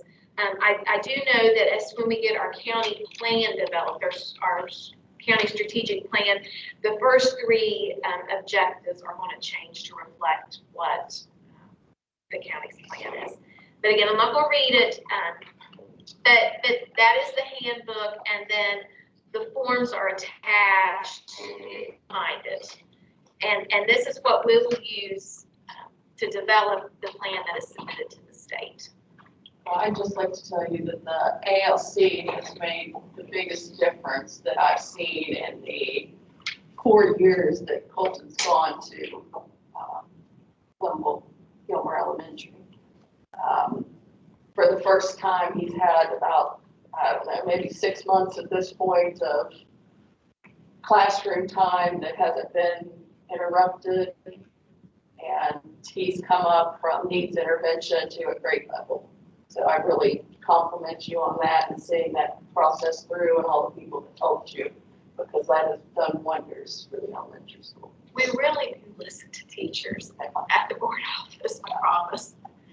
Well, that's a great job there, because that has made a huge difference for the students. And I think Mr. Price said that the teachers as well and the administration, it's been a huge boon to the county. I'm glad to hear that. Are there any other questions on the ALC or anything in regard to those three things?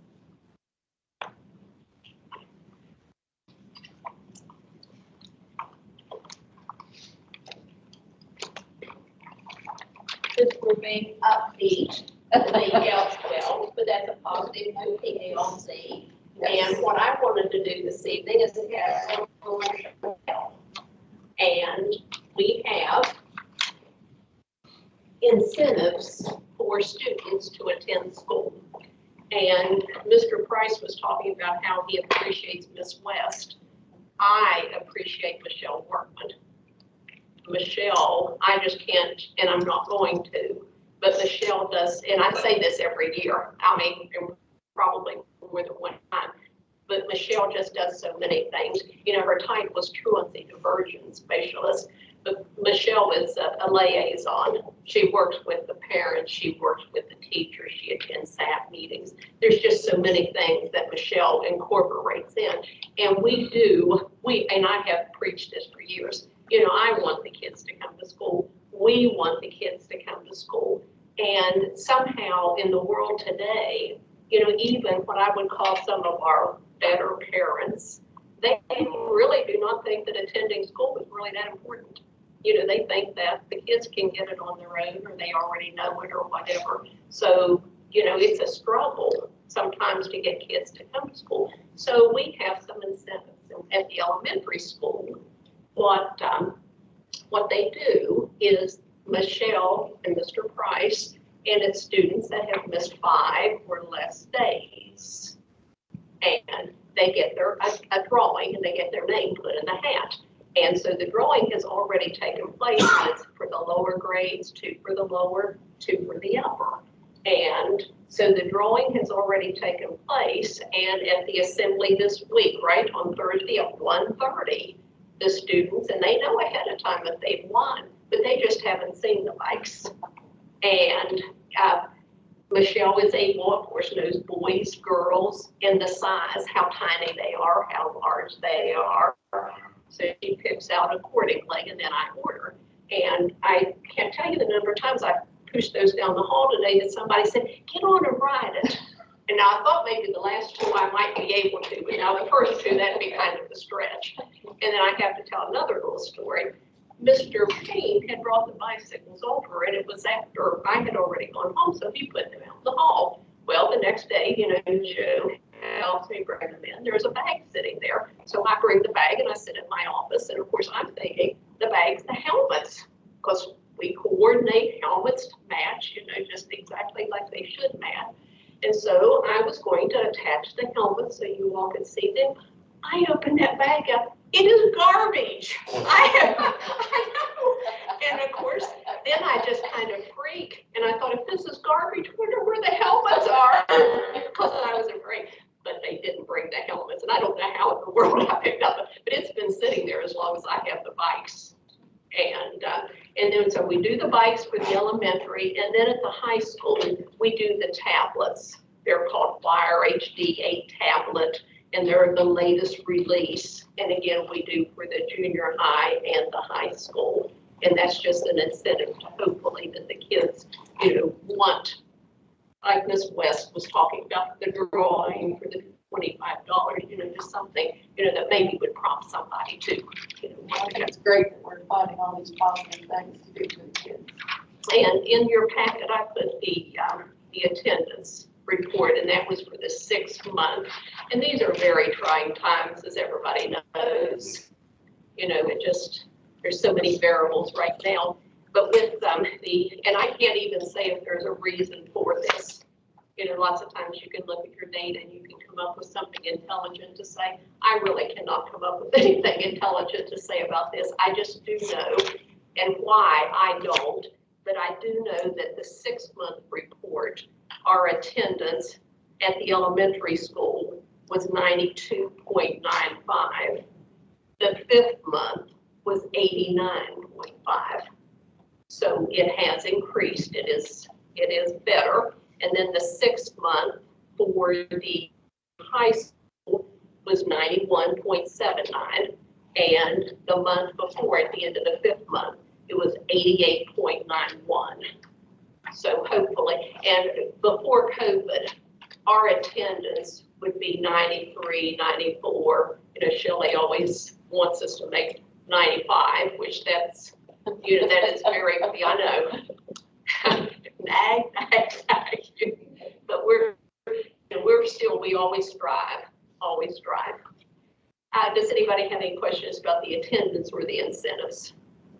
And then one of the last things that, and probably you have already seen this, but Governor Justice announced that an additional round of the PE BT cards, and that is the pandemic electronic benefit transfer. Those of you that have children, you know that you receive, we'll call it the food card, you know, and so that has been approved again. And of course, Gilmer County, we're very fortunate because all of our students receive free lunch. Some counties, they have, you know, reduced and free lunch. And then some people, their children just pay, you know, the normal price. So that means that all of our students qualify. And it says they will be eligible students that attend a school that participates in the National School Lunch Program, qualify for free and reduced lunch, which that's everybody, and have had COVID-19 related absences or school closures caused by the pandemic. And benefits are issued retroactively. So that means we will go back to August and submit from August through December right now. And fall benefits will be issued in April of 22. And that is just for information for you. All of the students' families will receive a letter in the mail from the West Virginia Department of Health and Human Resources. Questions about that? Thank you. Mara, would you want that?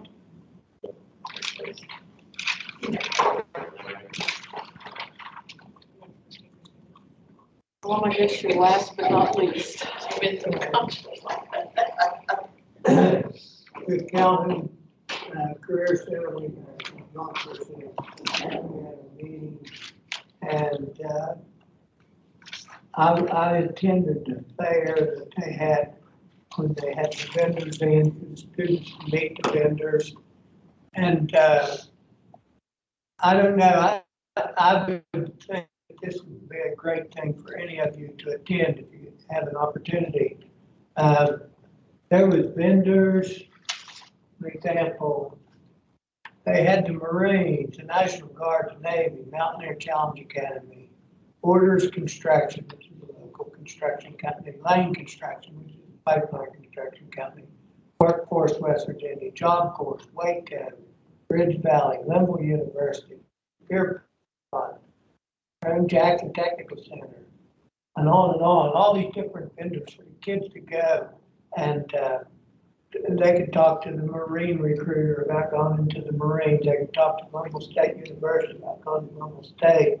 They could talk to the welder about getting a certificate to get out of school and become a welder and have jobs.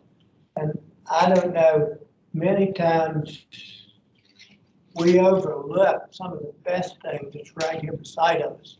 And this gives a lot of students opportunities that may not be as academically inclined to go into other areas. And I would, at this time, I would like to ask Mr. Patman and to talk with Mr. Reed, who's the counselor at the high school, and do what you can to support these programs. And I think that it'll benefit a lot of your kids because it makes your kids a lot happier in what they're doing. And I've just been sold on this program. I think it's a great thing. There is a Senate bill, I think it's 651 now, that you might, I think that's the number, I'm not really sure. But they're trying to set up a way that can really, I think, be very distractive to the career centers. And I would think that they should be going just in the opposite direction. And in today's world, I know when 30 years ago, when you graduated from high school, your goal was to get a college degree and go on from there.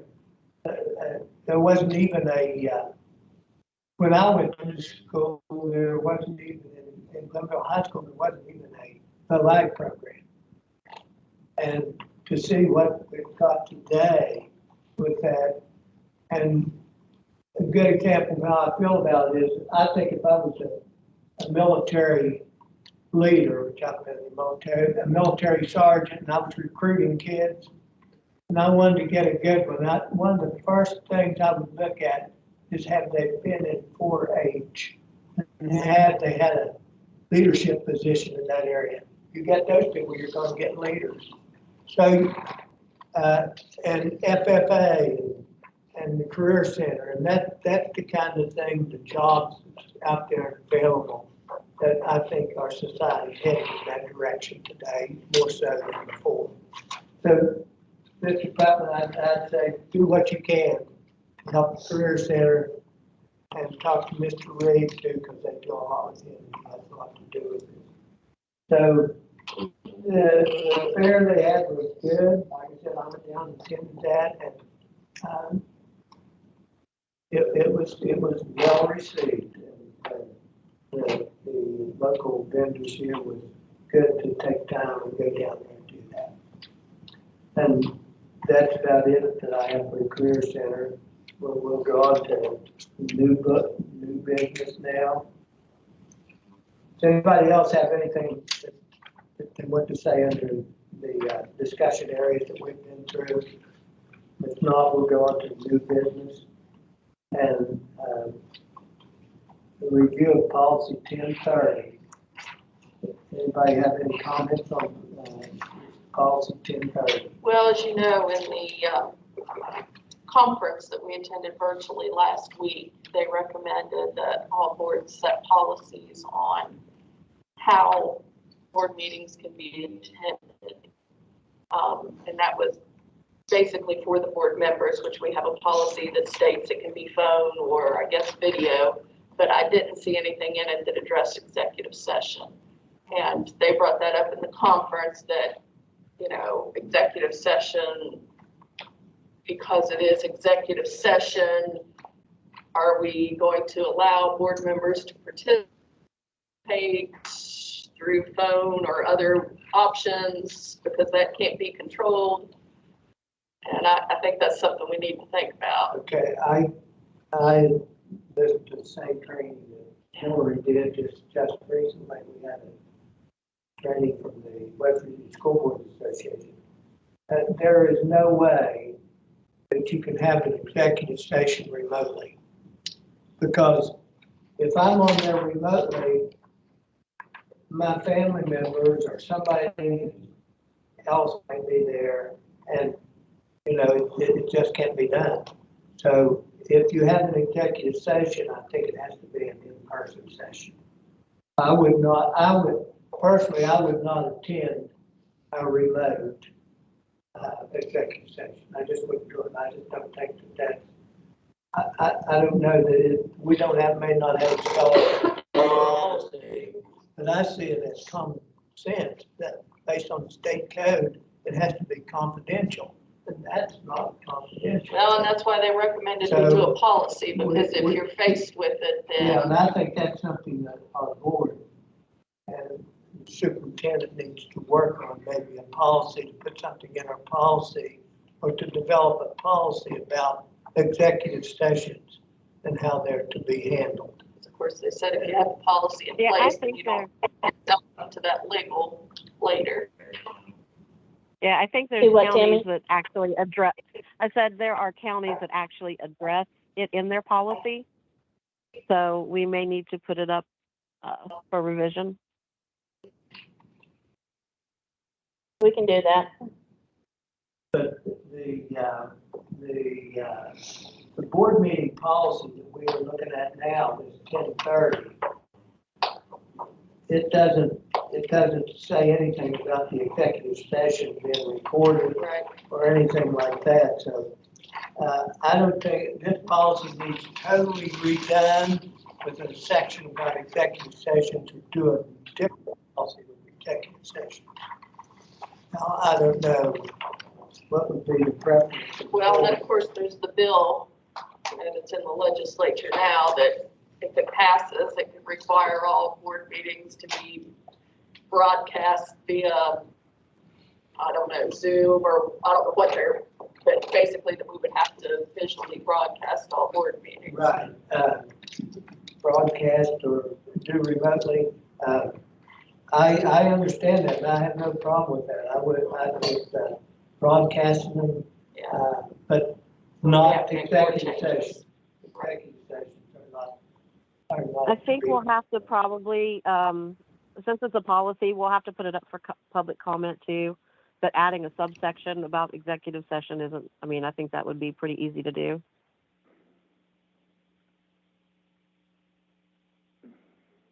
So, do we want to put this on our meeting, next meeting, with a revision on executive sessions?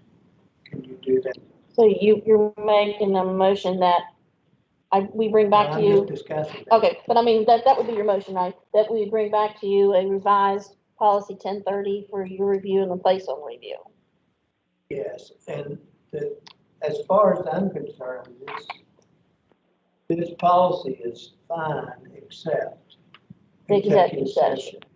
Now, the broadcasting, we don't know what the legislature is going to do. We may have to change it again. But we do need to get the executive session part straightened out. So I will make a motion that we rewrite this policy and put it on the agenda for the next meeting to be adopted. Well, we'll have to put it out. Revised. We'll have to put a revision and then we'll have to do a 30-day review. So I'll make that motion. I'll second.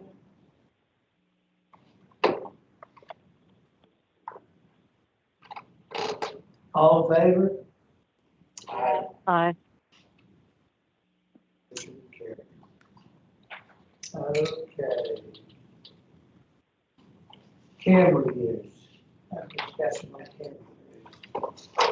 Currently, we do not have a policy about camera use or observation. So we do need to develop a policy. So that was something they recommended at the meeting that we attended. And there is a policy on the special education cameras, because that's a state code. But the other cameras, I mean, right now, the only thing they say is, you know, you have to notify the community that they're being recorded and, you know, audio or video. So we do have signs posted at the entry of every building, but we do not have a policy about, you know, who is to have access to administrative view. There's the. We definitely need to. There's I was House gonna say, Bill. I was just gonna go. House Bill 4619 that I printed off here. I mean, I thought it probably had a good place for us to start on that. I can share that with you. But I guess that's going in conjunction with requiring all, you know, the bill is trying to require all the cameras in the special education classrooms. I think this was in conjunction of how those cameras should be used, and I thought that would be a good starting point for us. Okay, Patty, when you talk about developing this camera policy, how will you do that? Will you work with your administration? Yes, with Ms. Doniger through technology and the administrative, Mr. Putnam and Mr. Price, and of course Joe and Shelley. So How about including a teacher or two on that, and a board member?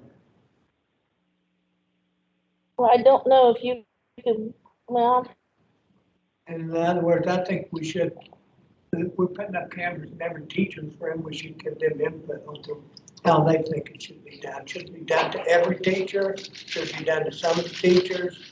I'm sure everybody here has an opinion about that, one way or another. Every administrator here has an opinion. But I think that if we're going to make a policy where we're going to record people and do that, they need input on developing that policy. So there's already a policy, or there's going to be a policy, we're thinking at the state level regarding special education. there already is, it's in code, Okay. yes, yes. And we are discussing not just security cameras, we're talking about cameras in They're- teachers' classrooms? There's security cameras, there's security cameras and teachers and in the teacher's classroom, yes. So they were there. So right now, we don't have a policy about who has access to the full rights of the camera system. Okay, and forgive me here, just as a former public school teacher, why do we have cameras in everybody's classroom? It was presented that it would be good to help with discipline, because the kids, when you want teachers out in the hall to monitor the hallway, but there's nobody in the classroom monitoring. And so that was the premise behind it, was that you had that second set of eyes that was watching in case there was a fight or in case there was an That incident. doesn't appear to be the standard, at least from the people that did that. But it's not the standard in the state to have cameras. in It's every not, because classroom. It's not the standard in any classroom I've ever heard of. I think that's insulting. I think that's unprofessional. If I were a teacher in that building, I'd have walked out that day. That's Big Brother. You hire somebody to be a teacher and have control over their classroom, but we're gonna watch over you? we do have, we have always had cameras in the high areas such as knives, vocational, Yes. chemistry. Which, absolutely, cafeteria, yeah, I get that. But, oh no, I would be insulted. I would, I cannot see any reason why. I understand the special education, but to have them in every classroom, I would find insulting, unprofessional, and you just simply don't have any trust in your employees. Are the cameras in the offices? No. Well, yes, there's two, yes. On the main drag of the office, yes. Here. Here? Oh, yes, we got cameras all through here. Yeah, there's a camera, In each office. not in each of our offices, no, but there's a camera in here. Four in the, back here's the camera. 4 in the ALC with voice, where you can actually hear. This is not voice. There's 2 in the gym, down each hallway. Well, I think he was just trying to make a comparison between employees here and employees at the school.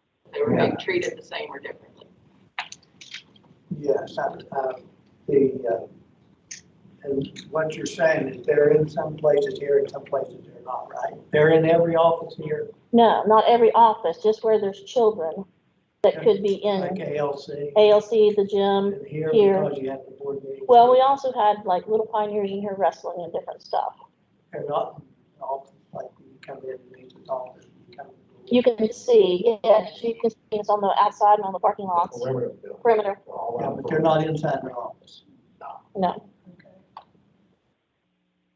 Is that the same deal? And how about at the high school? Are they in the office at the high school? 2. There are 2 in the main office. Now, in someone's individual office, no. But the main office has 2. But like, if you go into the principal's office, no camera. I just want to understand how this works. This is new now. We haven't addressed this issue since I've been on the board. New and unique, because nobody else does this. Well, that's what they said at the meeting, that this, okay, that this was not. This was voted on, this plan was presented and voted on by the board. And it was for the high school only, it was not the elementary school. So the elementary school does not have cameras. We have cameras, but only in special ed classrooms and then throughout the hallways and burning room building, office, cafeteria, gymnasium. Again, which makes sense. Yeah. Yeah, I agree with that, absolutely. But looking over every teacher's classroom is, I just think that's unacceptable, but that's just me. You hire a professional, you should trust them to do their job. Right, and What's the appropriate way to proceed? I was just going to say too, developing the camera use policy. Hello? We don't have a policy, Patty said. We don't No, have a that's what I'm policy. saying. You would get everyone involved and come back to us with some sort of recommendations. Yes. But on that group that's involved, I want teachers involved, and I'd like to have a board member, Mr. or Dr. Barr or Dr. Miller, either one, or somebody that feels passionate about this issue, let them be on board that serves and helps come up with the policy. Because we do need a policy. no Yeah, question and I about it. think everybody deserves input, especially those that are affected. Students too, as far as I'm concerned. Well, not time to get into it, but our student council needs to be brought up to speed with everything. It needs to be a part of what's going on. You know, if there's one thing positive, you know, and Mr. Putnam, when he first had, asked about the cameras inside the classroom, and the board did approve. It was a motion and it was second and it did pass, but he was talking about, like Patty had said, the discipline, and he gave the example, the student that stuck something in one of the outlets that caused, I don't know what all that happened. And the student went home and told his parents a story, and then of course Mr. Putnam was able to pull that. Well, and I think that's what the intention of cameras is. The intention would be to if there is an incident, number one, there would have to be an incident. And then if there's an incident, then review the film. And then one other thing that could be positive also, and that would be an active shooter. I was going to say that's one of the things that was one of the suggestions that came out of the active shooter drill. So You're as likely to have an active shooter at the elementary level as you are at the high school. Well, I can't address that. If you have the policy in one place, you almost have to. Yeah, we need a policy, so we need to come up with a cohesive. One more question about cameras, Joey, involving bus drivers. They are on the buses, they have been for a while, right? That is correct, yes. Now, our older buses may have one camera in the front that's viewing, just like above the driver viewing back of the bus. Our new buses, we ordered 6 cameras. We have one viewing out front, one viewing in the back. We put them throughout the bus. We try to get the best coverage of the bus. And then we had one on the stop arm for someone that would pass us by the stop arms out while we're stopped, the lights on, actively, letting off a student. So our new ones come with a minimum of 6. Yeah, I'm not saying you couldn't walk up there and find an old one that still has one, but most of our fleet would have about 6 cameras. And you've had them for quite a while. Yes, yes. I think, to me, the biggest thing is, how are they used? Most things that I can find, cameras are used on incident base only. Something happens, you can review the cameras.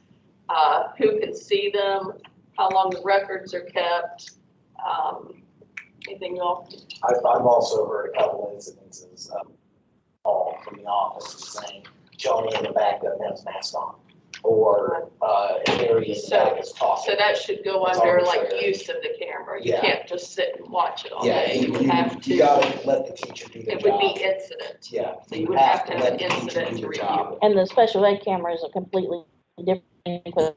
Yes. Yeah, that's a completely yes. different. That's a whole different policy in itself. Yeah, well, no, that's, state code. Yes, absolutely. And it actually holds 6 months worth, a year, where the camera system we currently use here is 30 days. And then it wipes it. Yeah, and that's one thing. How long is it kept? 30 days. I think we should be clear about all of it. We should know that after 30 days, because the legislature will be finished and they're done their thing before we do our policy. We do need to do it, or otherwise, with what they're doing, or otherwise, we will have to make a decision. Okay. Somebody needs to make a motion. Develop a policy. Develop a policy for camera use. Camera use, so moved. Second. Aye. All in favor? Aye.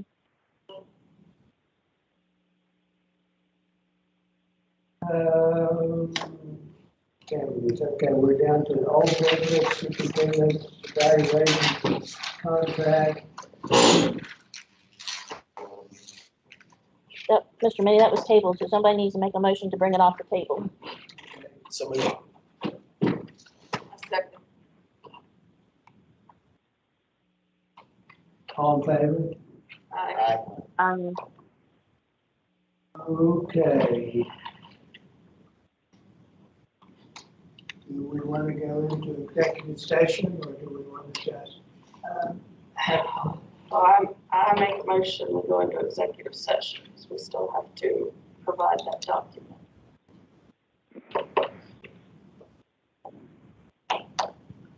The evaluation document. Yeah. So I make a motion to go into executive session. You have to state why. You only have a couple of reasons. Yeah, to discuss the superintendent's contract. That's not a reason. You have to tell me personnel. I just said superintendent contract personnel. Okay. I didn't hear personnel. Second. So, and I have a question. Since Tammy is on here, currently, we don't have anything about executive session and her not being able to attend. Question. I rescind my second. Has to be done by March 1st. Do it. I can't hear. I can't hear either. Oh, Brian's on there? Hey, Brian. Yeah. It has to, the evaluation has to be done in executive session. It cannot be done out in public. And I did for right now. the only thing that once you come out is a statement of satisfactory or unsatisfactory. Okay. You don't share any of the details. But what he's talking about, this is the discussion phase of the motion, what he's talking about is, gone into executive session and people being remote like Brian and If we go into executive session, is it just the three of us? Well, you don't have anything that keeps them out at the moment. I mean, up until this point, we have always allowed it, so if there's nothing saying that we can't.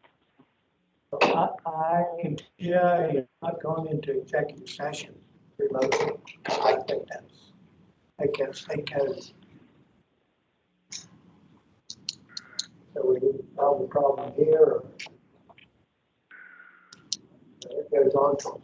So you're saying there's nothing that says we can't, and you're saying that Right. it probably does violate state code?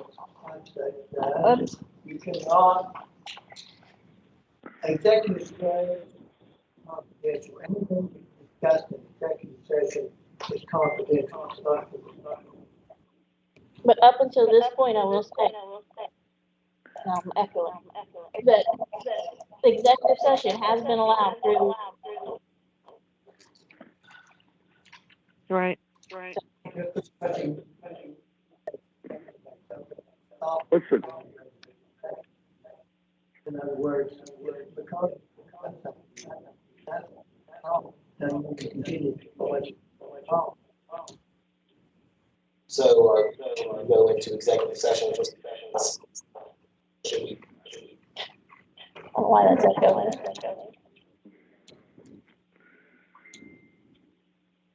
I think it's mine and him. You're the one. I think we that's pretty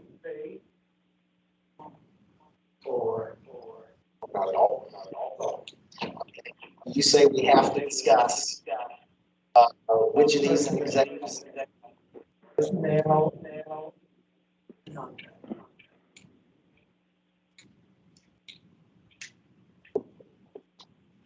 Well, we have discussed, we have and we don't sit.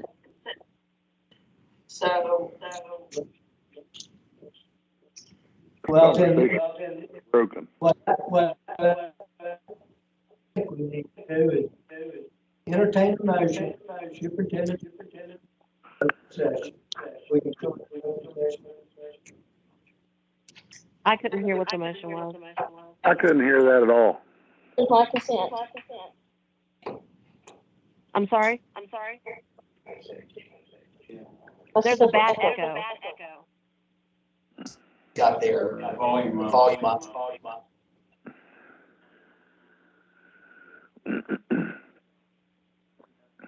But I couldn't hear what the motion was. Neither could I. There wasn't one, we're trying to decide what to do. Oh, okay. That's me.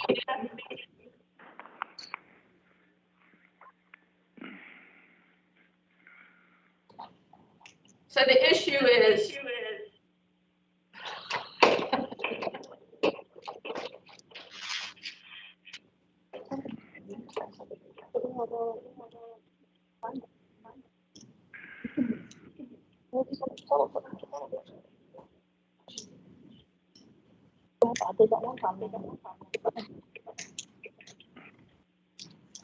I don't understand.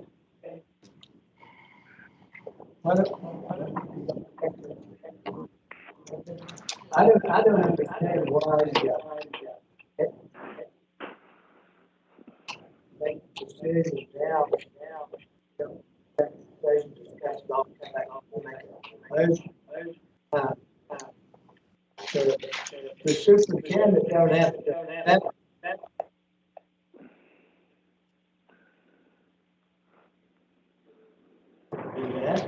We can offer the contract, and say, or not.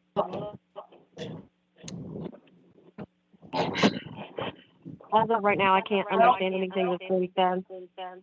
Me neither.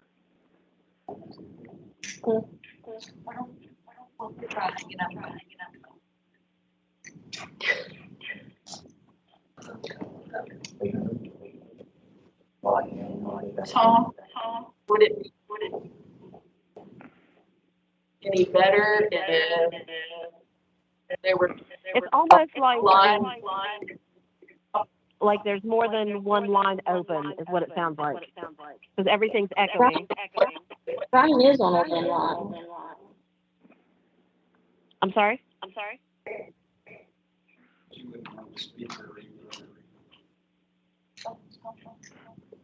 You call it cell phone. That's what Tammy's on. Not through the system. I'm on the cell phone. I'm on a landline.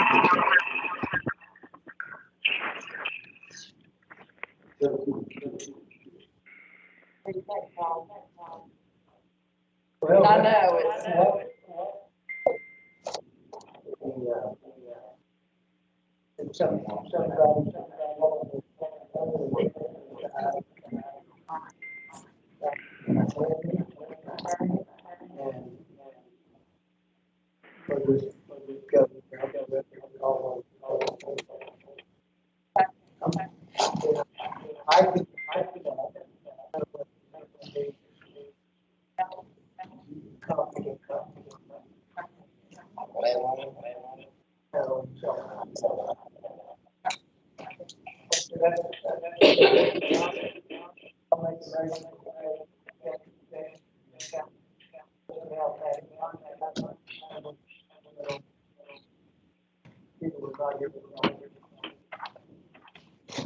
Did you get that, Tammy and Brian?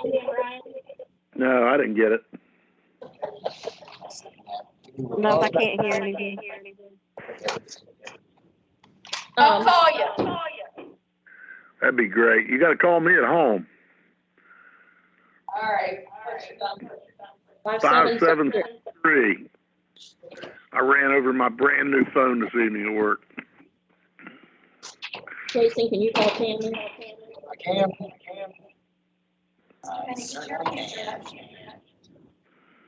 Somebody can call my cell phone.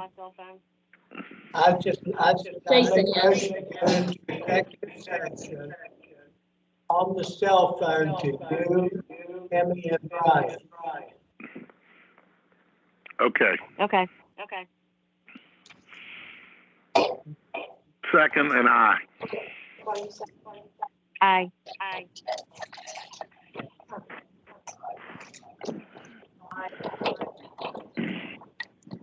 Thursday.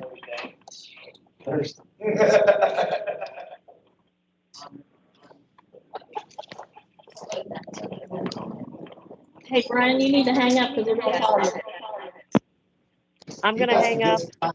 Okay, Tammy. And then let's call Are they? Yeah, Jason's gonna call you. Okay.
Okay, y'all.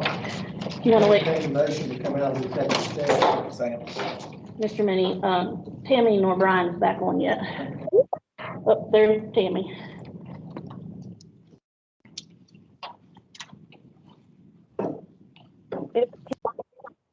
Yep, we got you.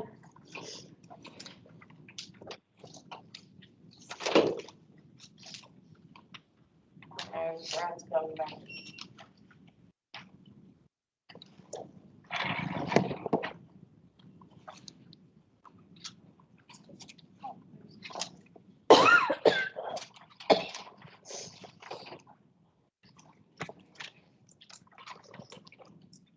Everybody back yet? No, Brian's not. Because I don't know when he came on. Well,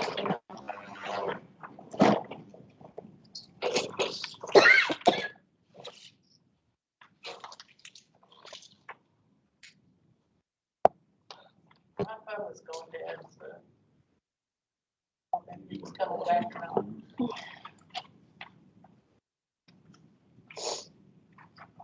let me see if he's online.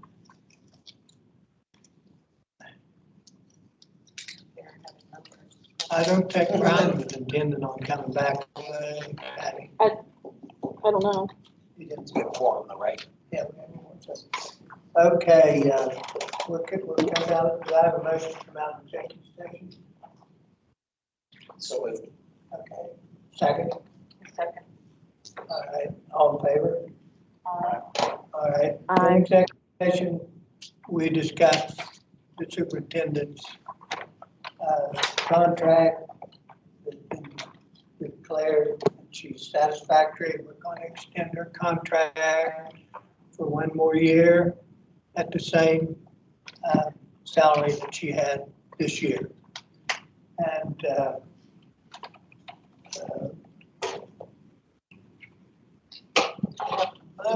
is there to So you want to make a motion? yeah, I'll have a motion for that. If you make a motion, you want to make a motion? Okay, I will make a motion that we extend the superintendent's contract for 1 year at the current salary. Second. All in favor? Aye. Aye. Aye. Unanimous. Brian is not on there, right? No, he's not on this. Okay, that takes care of the personnel or the superintendent evaluation and contract. Personnel. Under professional, I have Emily Cochran, substitute teacher, Gilmore County Schools. Callie Hayes, substitute teacher, and I want to point out that she's the first restricted sub with an associate degree that we were able to get on under the new policy and guidelines. And Karen Forsythe for substitute nurse, Gilmore County Schools. Do you want to do it all together, or do you want to split it out? Okay, under, there's no service? Okay, under extracurricular, I have Hannah Moore, resignation, elementary basketball coach, effective 2/11/22. And then I have Randy Ratliff as an auxiliary mini Titan baseball coach. I'd like to make a motion to approve all. Second. All in favor? Under superintendent's information, I have provided you policy 1070 because I think that some of you are wanting to look at that. So you've got info on policy 1070. So the board compensation provided for possible action on the next meeting. So that's in there for your information as well.